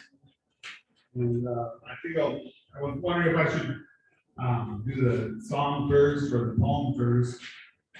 But I figure maybe if I read the poem first, it'll give me the strength to do the song right. Because it's a protest song, so that's why I'm going to do that. So here's the poem. The poem's There's no Bible in here, it's okay, I took out the Bible. all right. It's called Air Superiority. Means there were missiles raining down on the city of Odessa as the people continued publishing literary magazines in Yiddish, while tears ran down the faces of printers and letterhead press workers and children walked alone for 600 miles to the border. Can you imagine? 6-year-old with nothing to eat but snow and pages of torn poems written in Russian. So close the sky tonight before we fight and take these seeds and put them in your pocket so that sunflowers could grow where you die. But the trick was to walk backwards, talking backwards across the river, swimming in reverse, or marching in prose or verse. Either way, didn't matter. You couldn't tell if you heard it as you double back across the bridge to Selma, chanting slogans that didn't make any sense. But if you understand the word gaslight read in a mirror spells the Uzak, you see it's all gibberish anyway, like denazification or a no-fly zone, the drone of noise or of drone warfare, the aircraft overhead buzzing, and the sound of birds while children sat listening to the relaxing music of the Minecraft soundtrack makes me believe in a future that will be very melancholy and introspective.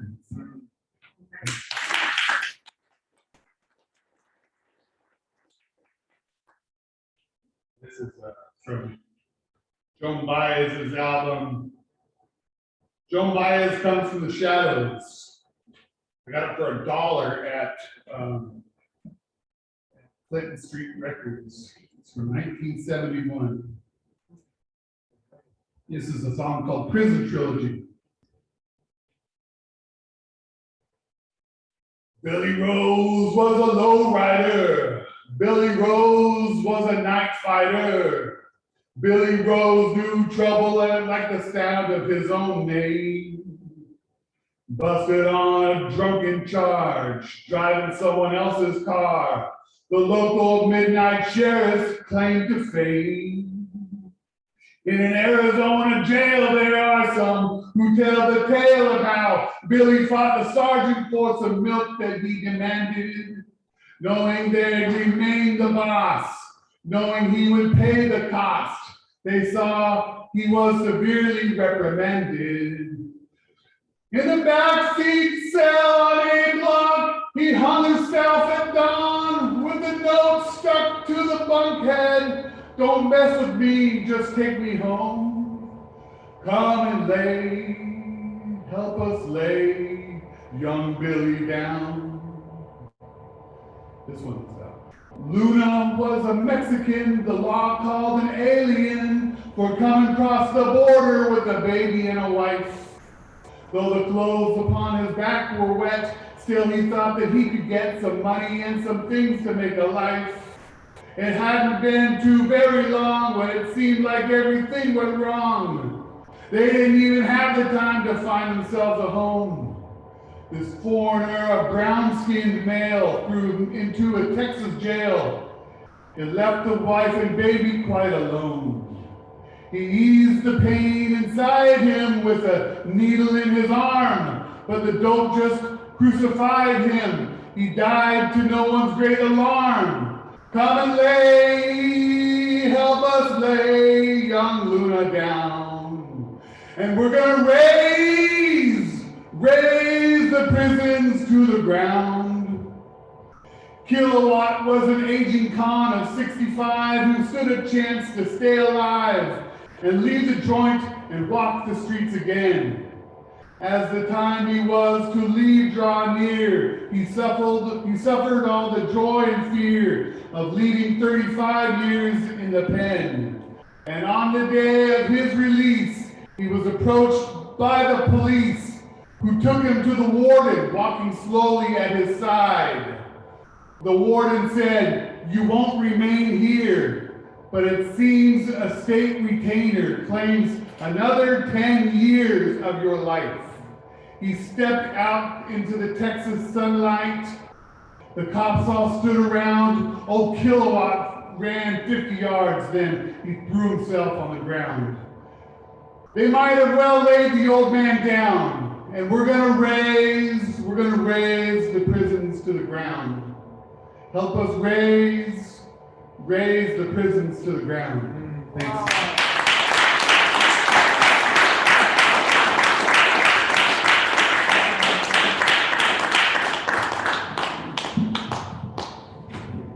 Thank you so much, Ian. And Ian has a book too, right? Do you have any copies?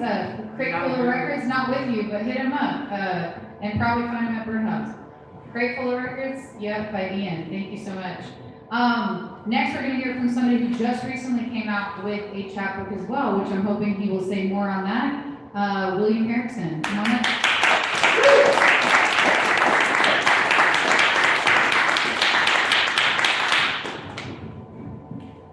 I should have just kept this guy in here. I'll learn one of these days.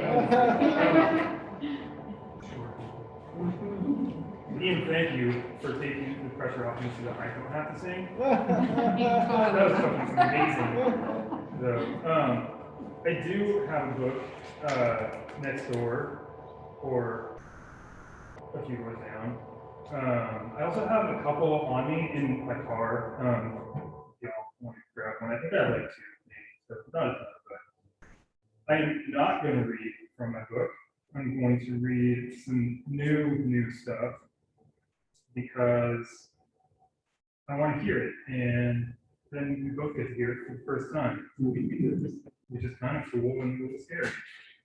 So this is from a project I'm working on called Dear Dead Garden, and these are like short little letters that sort of like start out as kernels of things that I would like to say to people with things or whatever, but didn't, and they're like surrealist little epistles, all titled with the first line, and all the first line is the same, so it's super easy. Dear Dead Garden, your hands perform a type of never touching. Keep the clouds inside. I'll wait, each fall, each maple in the orchard grows away. Dear Dead Garden, your last words were a grotto I slept in. I wanted you to see like the needle sees. I wanted you to pick what I know from the sunlight. Reach in my pocket, sell it for glass, cross-stitch the rain on the curtains.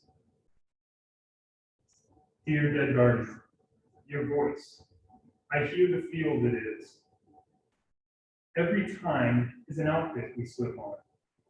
One wave every couple seconds says goodbye, see. Thank you.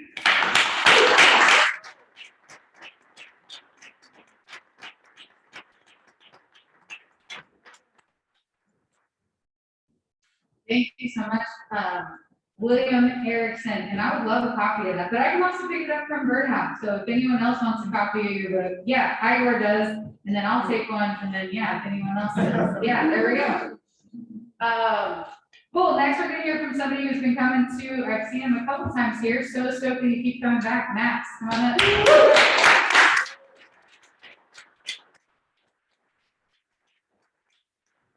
Thank you.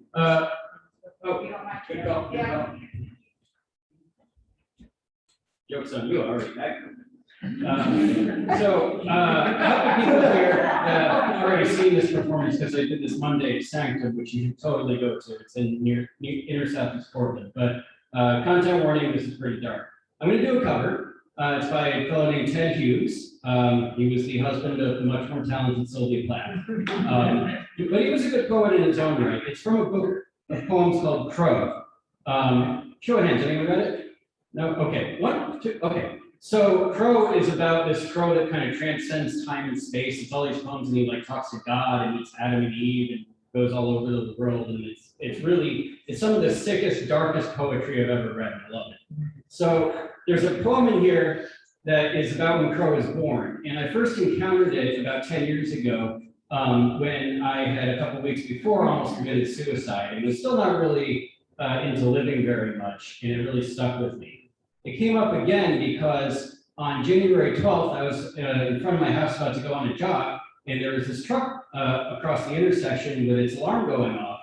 And I can only presume that 1, it was stolen, and 2, the guys in the truck didn't like me watching them because they pulled up in front of my house, shot me in the thigh, and drove away. I made a full recovery. So January 31st, I was about to go on a jog because I had fully recovered and I came down with COVID. And if anybody doubts how bad this was, that was January 31st. Monday was the day I finally got to go on this fucking jog. So, yeah, it was bad. I had pneumonia and didn't realize it. That's what the doctor told me. So this poem is called Examination at the Womb Door. And if you're willing and able, I want to ask for a little audience participation. Every question, it's a series of questions and answers. Every question has the answer death. So when I ask the question, if you feel like it, say death. There's one exception. The question, given, stolen, or held pending trial. The answer to that question is held. The last question, I'll answer myself. All right? So with that said, here we go. If you are willing and able, please respond. Examination at the womb door. Yeah. Who owns these scrawny little feet? Dad. Who owns this bristly, scorched-looking face? Dad. Who owns these still working lungs? Dad. Who owns this utility coat of muscles? Dad. Who owns these unspeakable guts? Dad. Who owns these questionable brains? Dad. All this messy blood? Dad. These minimum efficiency eyes? Dad. This wicked little tongue? Dad. This occasional wakefulness? Dad. Given, stolen, or held pending trial? No.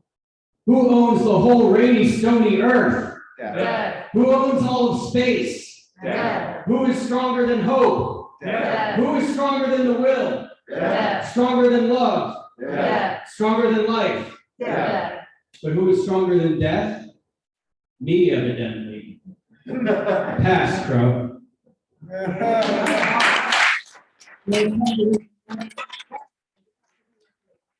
This is my favorite poem from Crow, actually. And it kind of speaks a little bit to how bizarre Ted Hughes' headspace was. And how he probably didn't feel that great about it. It's called Crow's First Lesson. God tried to teach Crow how to talk. Love, God said. Say love. Crow gaped, and the white shark crashed into the sea and went rolling downwards, discovering its own depth. No, said God. Say love. Now try it. Love. Crow gaped, and a blue fly, a tsetse, a mosquito zoomed out and down to their sundry flesh pots. A final try, said God. Now, love. Crow convulsed, gaped, retched, and man's bodiless, prodigious head bulged out into the earth, with swiveling eyes jabbering protest. And Crow retched again before God could stop him. and woman's vulva dropped over man's neck and tightened. The two struggled together on the grass. God struggled to part them, cursed, wept. Crow flew guiltily off. Thank you. Go back to the dragon.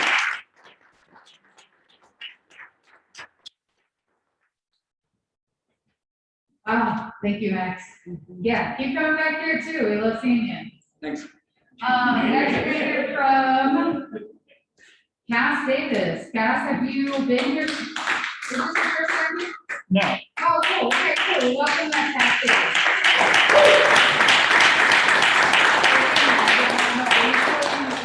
So, welcome back. We love Melanie. Yeah. Tell her we said hi. I will. I try to be the last one out here so I can catch all of the tired. This one's called Candles and Crows. In 50 years, crows will speak our languages. In 40 years, the last candle will finally be snuffed. In 30 years, the last man will succumb to radiation. In 20 years, the last bomb will drop. In 10 years, the last war will begin. Today, we can change the future.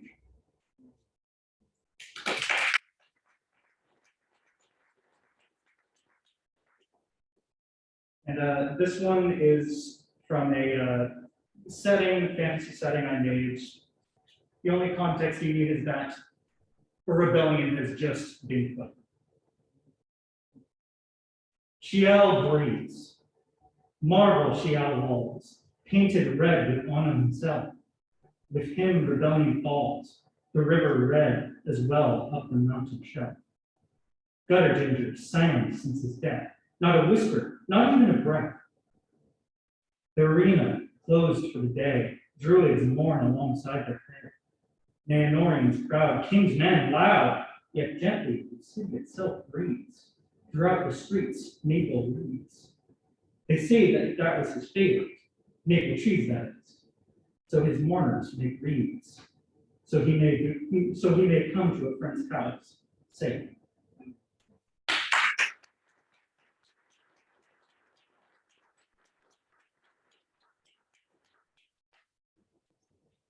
Nice, thank you so much, Cass. All right, next we're gonna hear from one of our favorites, one of the OGs that goes down up in my Jim Martin.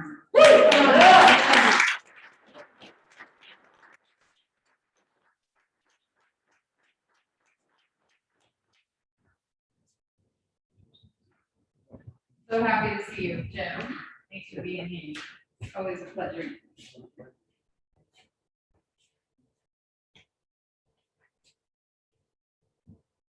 But that I spent a lot of years here in woods. Yeah, I'm like, I have to put myself. I have cataract surgery. Hopefully it goes well. Yeah. Right now I have paralysis. I fell on.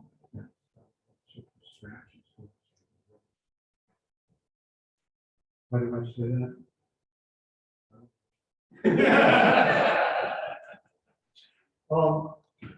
A long time ago, when I was about 19, actually I was younger than that, I was 18.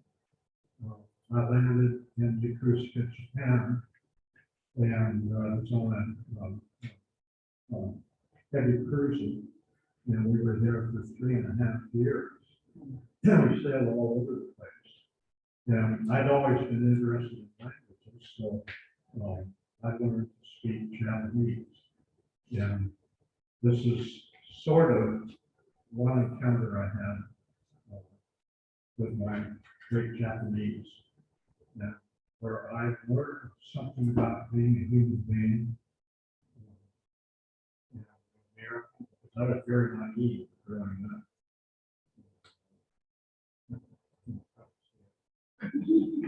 called Paradigm Shift.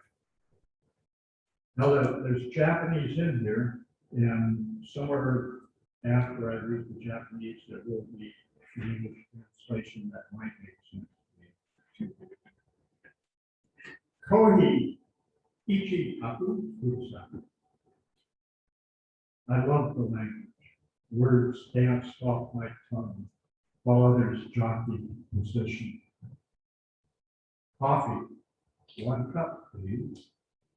Single phrase, delivered with precision, grammar and syntax, lips, tongue, and pharynx, visibly engaged speaking in Japanese as it is spoken. You speak very well with a charming foreign accent. Arigato gozaimasu. Thank you very much. Mouth spoke, chest clutched, ego cringed. I'm not the foreigner, cried my dad. You live in this foreign land. You speak a foreign tongue. You look like a foreign person. Oh, mighty crack of thunder. Oh, earthquake, spawn, chasm. My world had fractured. Its center shifted away from me. Its focal point and outward to a world I would learn.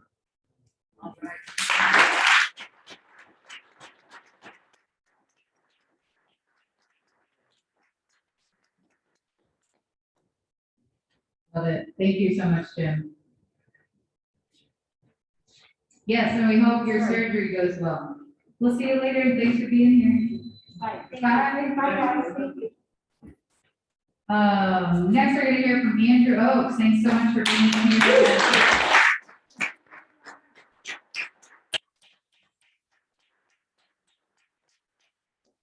Good to see you. Good to have you again.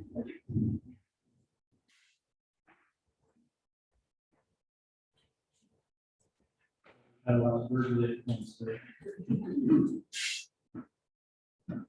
Frostbite. Some little bird and warm your wings with me. The night lies cold on every little thing. We've many words unheard and songs to sing. Go come, little bird, the dark won't set you free. My friend, my love, though we've only just met, we'll live, we'll laugh, we'll need to fret. If only you'll stop and warm your wings, you can see the height and joys of spring. Come, little bird, the world is bright. Go, little bird, come and warm your wings with me. The night lies cold on the great big tree. We've many skies unflowing, trees unseen. Come, little bird, let's quit the fields of rain. My friend, my love, we've lived, we've learned. We're here together with ice in our hands. So many times at hand, we'll go together to frigid lands. And be warm forever, hand in hand. Go, little bird, let's be warm your wings and sing with me.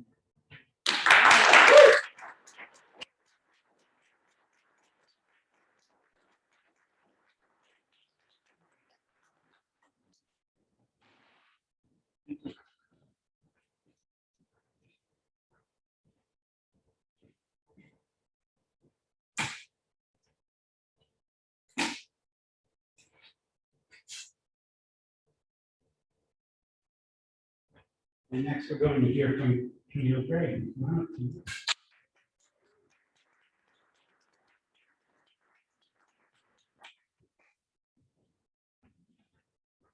So I have a few poems for us tonight. This first one I'm sharing because I chatted with a few of you guys after last month, and I mentioned this poem, so I thought, oh, shit. In it, it's called A Letter of Resignation. And at one point, I kind of realized I needed to leave my last job. And then I got really brave and actually quit via this poem. And so in this poem, I super call out, so I had a boss who was wonderful, but his boss was terrible. And I call her out a lot in this poem, and then her boss was the CEO. And then I sent this poem to my boss, HR, her, and the CEO. The next day, we received her resignation. Nice. And then the week after, the CEO resigned. Wow. And that's when I was like, okay, I'm gonna do it. So the first one, a letter of resignation. Dear company, when I joined you 6 months ago, things were different. I admired your values of serving the Black community, pairing Black foster kids with Black foster families. 65% of the teams that my department serves are BIPOC badasses. 6 months ago, our all-staff meetings made me feel out of place. I had one of the only sunburns this summer. Representation was more than a BLM hashtag. I saw Black leadership and gladly submitted to it. Our bosses represented our clients, but now I only see white faces on the screen, painting my laptop with whiteout. The few Black people left have resorted to code switching, have resorted to not speaking up, have resorted to disappearing altogether. We have switched from white servers to white saviors. Am I still doing good here? In my tenure, I've seen teenagers open up. Social anxiety has melted away. Depression has taken a breath. I have seen storms transform into a gentle rain. Teens learning to trust again. Familyless children get jobs and move out to live on their own. My skin is not getting in the way of bringing peace into chaos. How do I reconcile the good I have seen with a company that pushes out our BIPOC family? Does the good outweigh the bad? I'm not sure anymore. As a kid, I did not see examples of allies in my parents. So I'm trying to figure it out as I go. My boss held my hand and taught me how to better love his people. He defended me from false allegations of racism, protected me from the nor'easter of upper management, but this week, you fired him. I work in a microwave. False allegations come from the walls like radiation. If I stay long enough, I too will catch your cancer. You called him transphobic. It almost seemed purposeful that you didn't properly look into it. No one asked me. I met with you so I could speak truth. I gave you clear examples of his allyship in the trans community. Why would he take a lifetime of experiencing discrimination and yield it as a weapon against someone else? But I guess that's what you're doing to him. You're putting minority communities in a hierarchy. The minorities we care about, you miss the point entirely. There's a question that strangles my heart. But change does not come if you don't strangle it back. It rings in my ears as the sound battles with my heart for who will sink to who. Am I complicit? As I tactfully chart my low position, I can't be at fault for the bleaching of employees. At worst, I hurt some retinas when the sun glares off my pale complexion. Am I complicit? Not yet. Yet I will be complicit if I do not do anything now. Now that my eyes have counted each new white replacement, I must move on. Taking over my boss's job would look amazing on a resume, but is it worth it if it's written in bruises? No. I hope you change. Camille, ally in progress. Wow.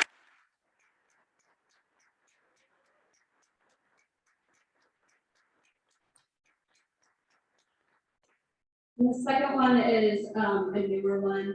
I'll put a little trigger warning for sexual assault. It's called finger paint. My skin is gaslighting me. No scars, no trauma, no evidence. Hands that never belonged on my skin left fingerprints, dents, fear. Water damage built up behind walls that look good to guests. I scraped and torn at myself, desperate to scratch out the mold. Old skin has long since turned to the dust that covers my bookcase. It sits smugly on top of the body keeps the score, the gift of fear, mending the soul, and countless journals I use to process. Years later, every cell in my body is new. The fear is passed down from one regeneration to the next. I teach a room full of traumatized teens about PTSD. I throw them candy for correctly guessing symptoms, flashbacks, nightmares, depression, anxiety, a heightened startle response. They don't know I'm speaking from experience until a book is dropped from across the room. In mid-sentence, I jump within my finger-painted skin. Out of 12, 3 eyes lock with mine, suddenly realizing they got a live demonstration. My only public scar. My soul uses every loud noise to make a failed attempt to escape from a body that still hasn't painted over the graffiti.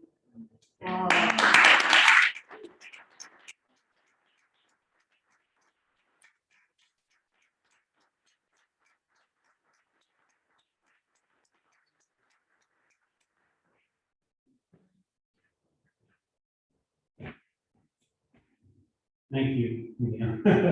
I feel like I'm feeling how everyone else is feeling, but thank you for sharing that with us in this story too, and thank you for your bravery. And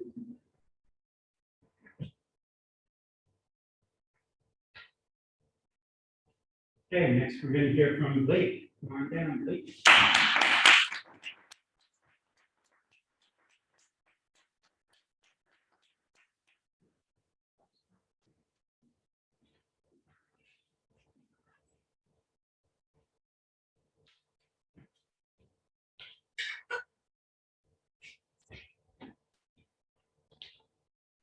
I'm going to read a couple. The first one is called, What Does It Do to You to Buy a Gun? What does it do to you to buy a gun? When you come home from work, are you safer, more confident? Have you become a person who can kill another person? Feel the weight of the gun, the seriousness. Guns are heavier than you think, like electric guitars. They are cold against the skin, exquisite design, precise levels, tiny springs. Where will you keep your gun? Like bed, in a drawer, under the cushions of your couch? What will your rules be? Who will you point at? When will you shoot? What will you tell the authorities? Just firing a gun is a trauma in itself. Unexpectedly violent, shockingly loud, a tremendous energy release right there in your hand. The best thing is to practice. Drive far away, find an innocent field, walk until your car is just a spot on the horizon. Then point into the angry wind and fire away.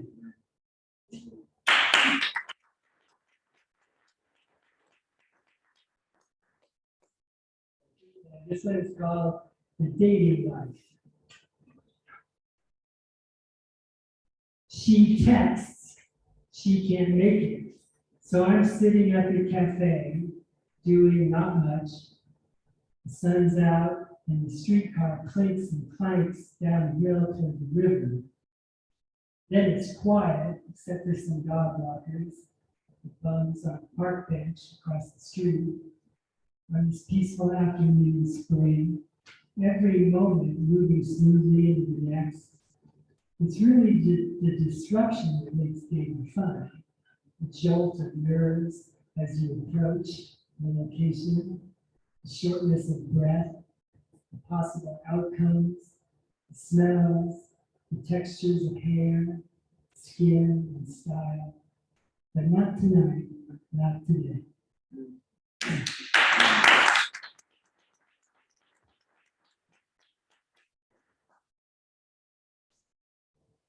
And I promise this isn't about current events. I wrote this about a year ago.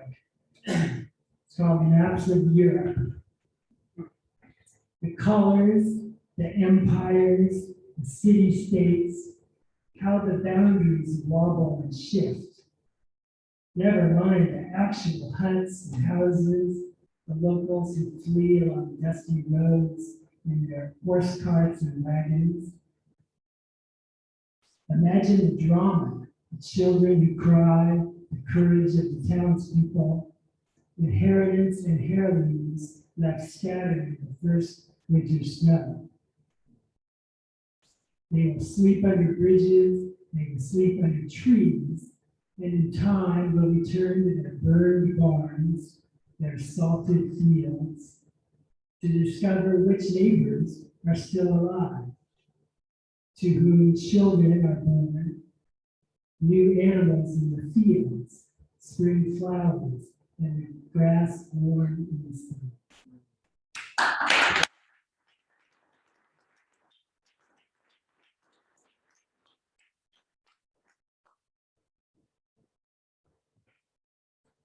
Thank you, Blake. And now it is my pleasure to introduce my friend and co-host, Paige. All right.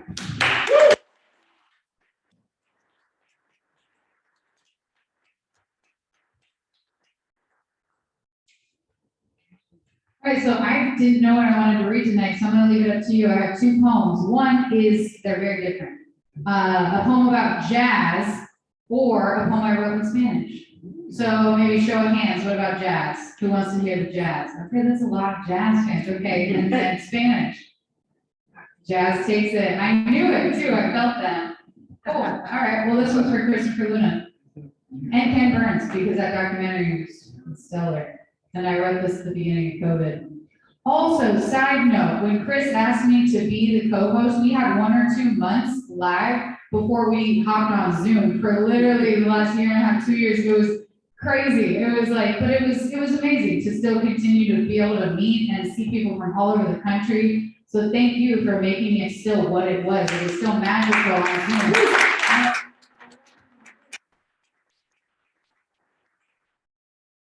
Yeah. Through jazz, I learned things. Thoughts are moths, my brain the light. The intravenous dose of jazz each night, it helps. I'm hooked.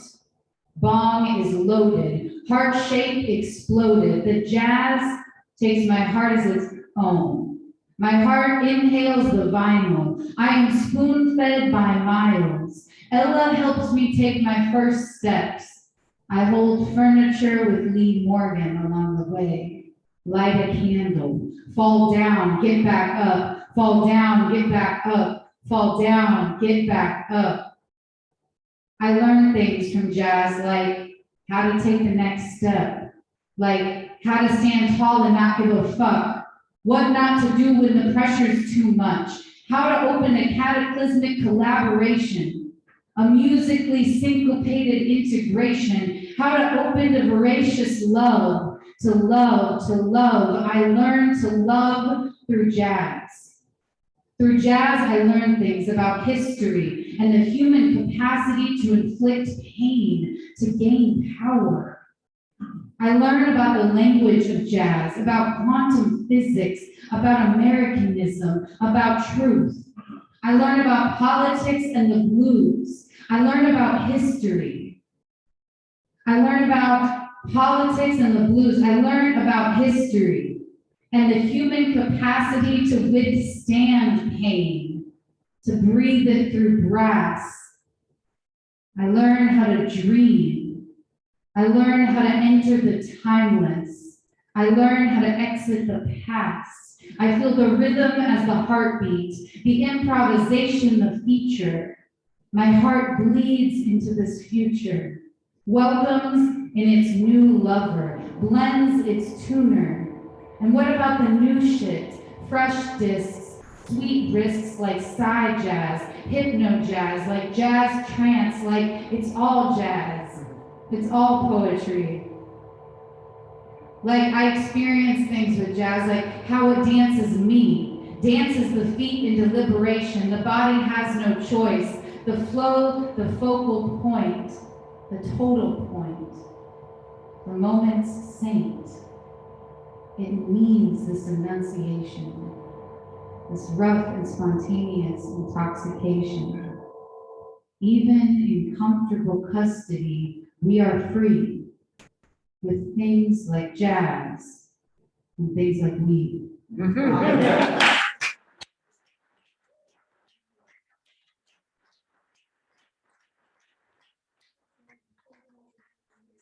To read poetry and to experience everyone's work in here, it's always a treat, and there's always something different. Next, I would love to introduce, per tradition, Christopher Luna to close us out. Thank you all for being here. Thank you, Art at the Cave. I know you're gonna say thank yous and thank yous and thank yous too, so, but thank you to Chris, and come on up.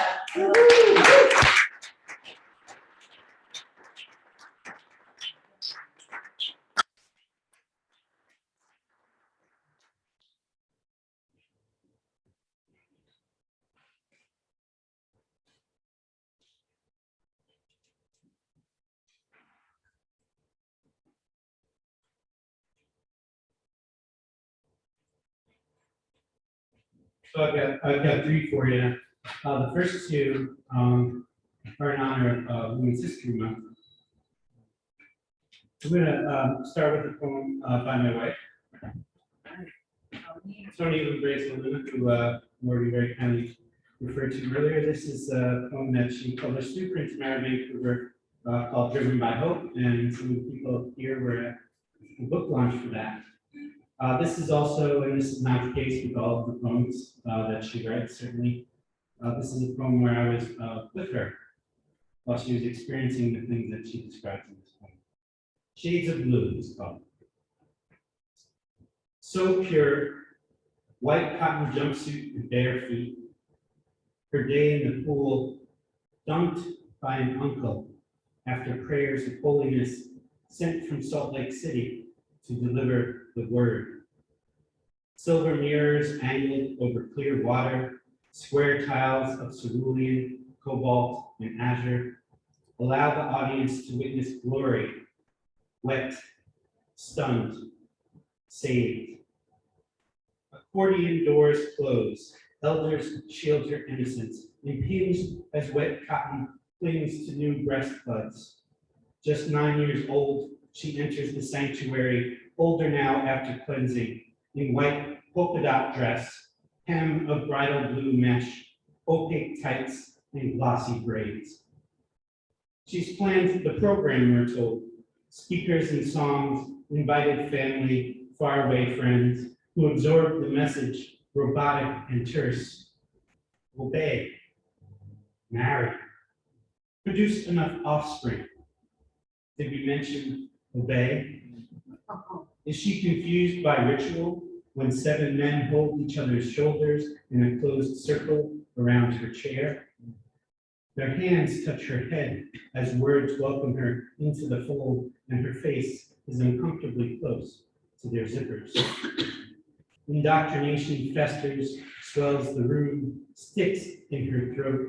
What will she think when down the line a man puts his hand on her head and says, obey? All in attendance are asked to write a message she will read later, alone. Mine says, believe in yourself, dream. You can't go wrong when you follow your heart in all matters large and small. It's trite. I want to say, don't be obedient, you will lose yourself. I was 9 months and nobody told me either. It took years for me to learn that silence is the great intoxicant. Seduces you while it burns a gaping hole in your throat.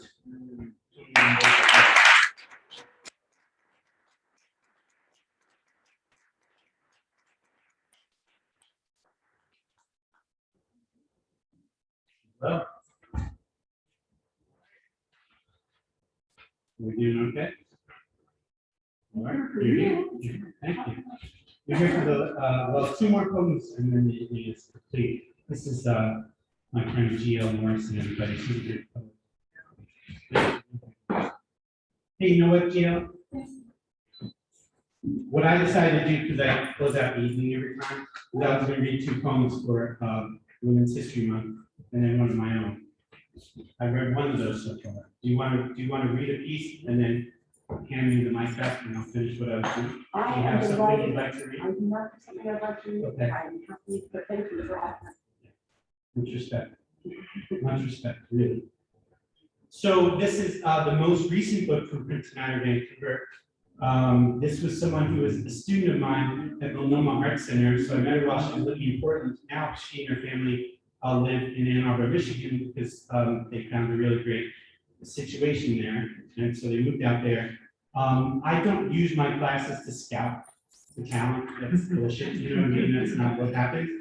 Exactly. But then every once in a while you meet people, and however you meet them, you go, holy shit. Me, if you were publishing stuff, like I did publishing stuff. So this is actually her first chapbook, but we got this really great cover designer, speaking of Women's History Month, the daughter of another student at Multnomah Art Center. Her name is Vashon Island. You can look her up.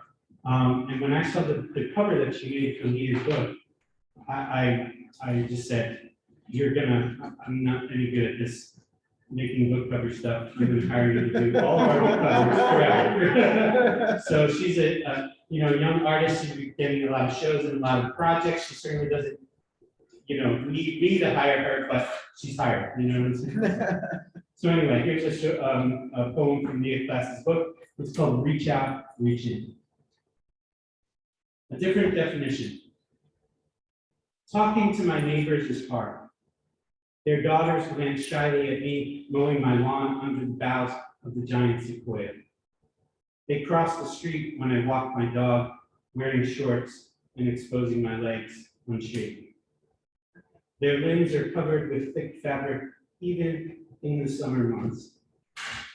Those girls are the same age as mine. As I secretly wished I could spirit them away to teach them about climate change and birth control and tolerance and modern dance, democracy and poetry written by women like me who are searching for the words to express our belief that there is always another way. All right.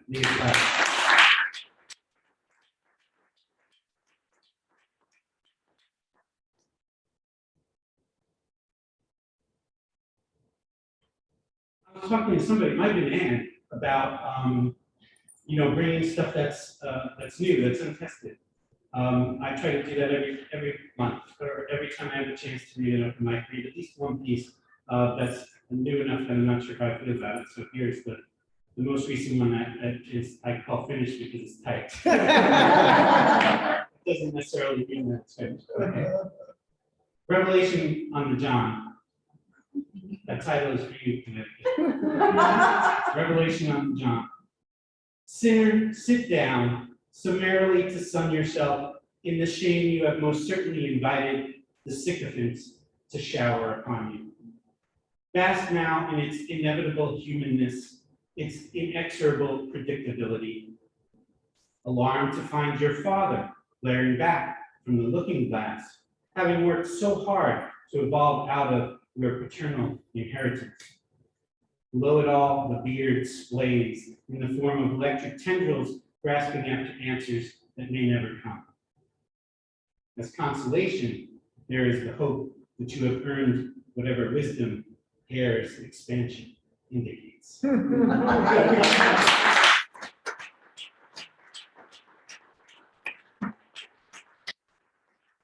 An informal poll, might just be inside my head, but I feel like on the John is a kind of an East Coast thing.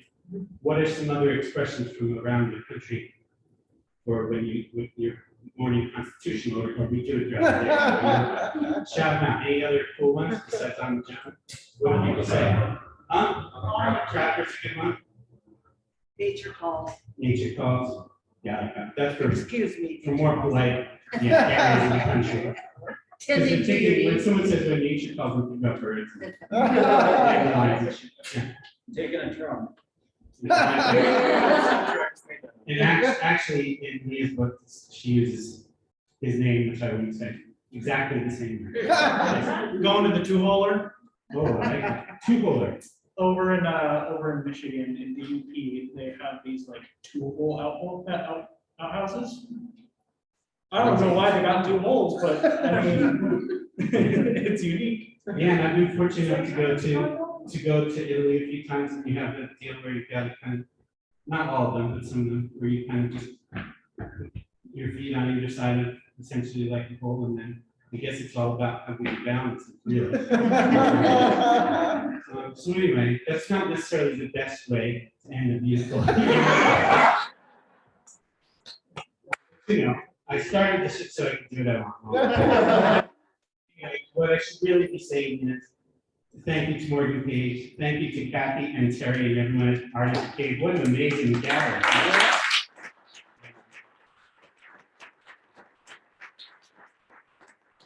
Come back, if you can't come back for the artist talks, they're not exactly sure who's going to talk when, but I'm sure yeah, they're both great. Did you figure it out? Yeah, it's Russell Ford this on Saturday. Russell Ford Saturday, And and then David David. Mylin on the 19th, the following Saturday. Okay, those 1 will be o'clock cool. till people are done talking. And even if you can't make it back for the artist talks, come back when you have time to really, you know, check out this art. All of it deserves your attention. Yes? Is it too late to say I love this again?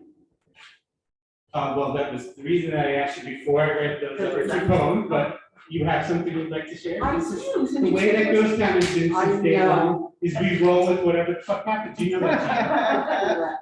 So I will roll with this, and I like your mask, by the way. What I don't know is, I don't know if I bring this to you, if there's gonna be feedback. So is there a way for you to? I can shout. Okay, well, go for it, yes. Okay, I'm gonna unmask and I'm going to turn my face this way, so since I'm gonna shout and I'm spraying. Neil Morrison.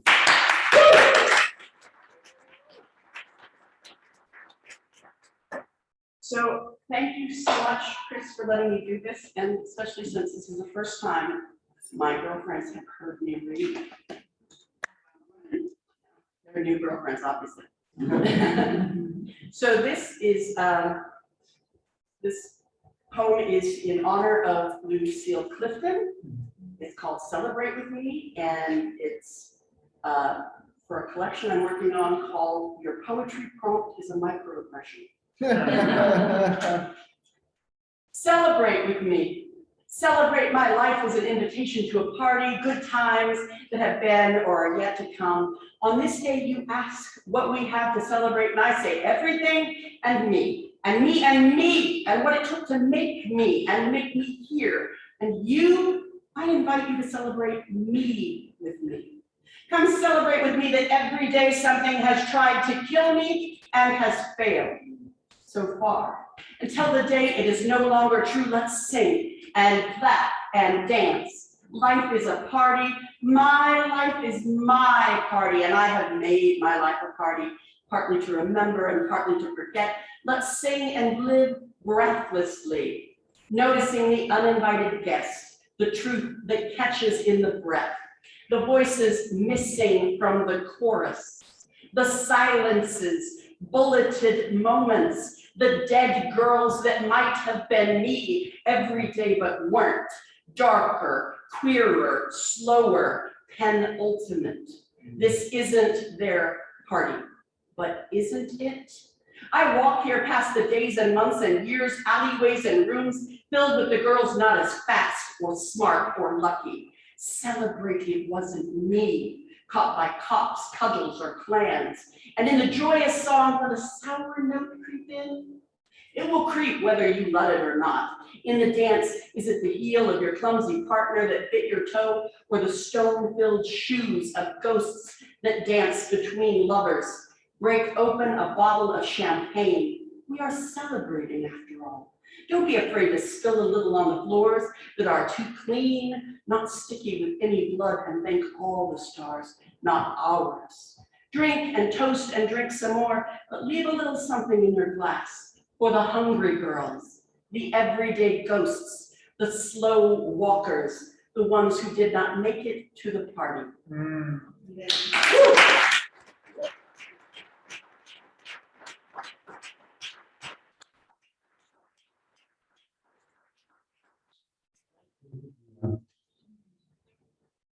You again, to all of you, for bringing your beautiful words and your energy. Everyone who is in this room, whether they read a poem or not, are a part of this, of what happened and of the energy that happen, and it's not the same energy every month. That's one of the beautiful things about it. And also really need to say thank you to Ann Spiers for coming all the way down.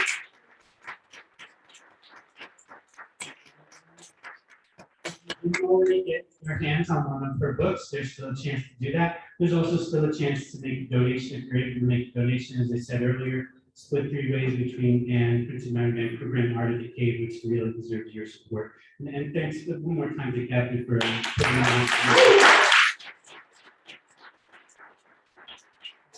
I can't remember what the exact date is, maybe he does, but next month we will have Clark County Code Laureate Armin Tolentino, so come back for that. We'll celebrate that.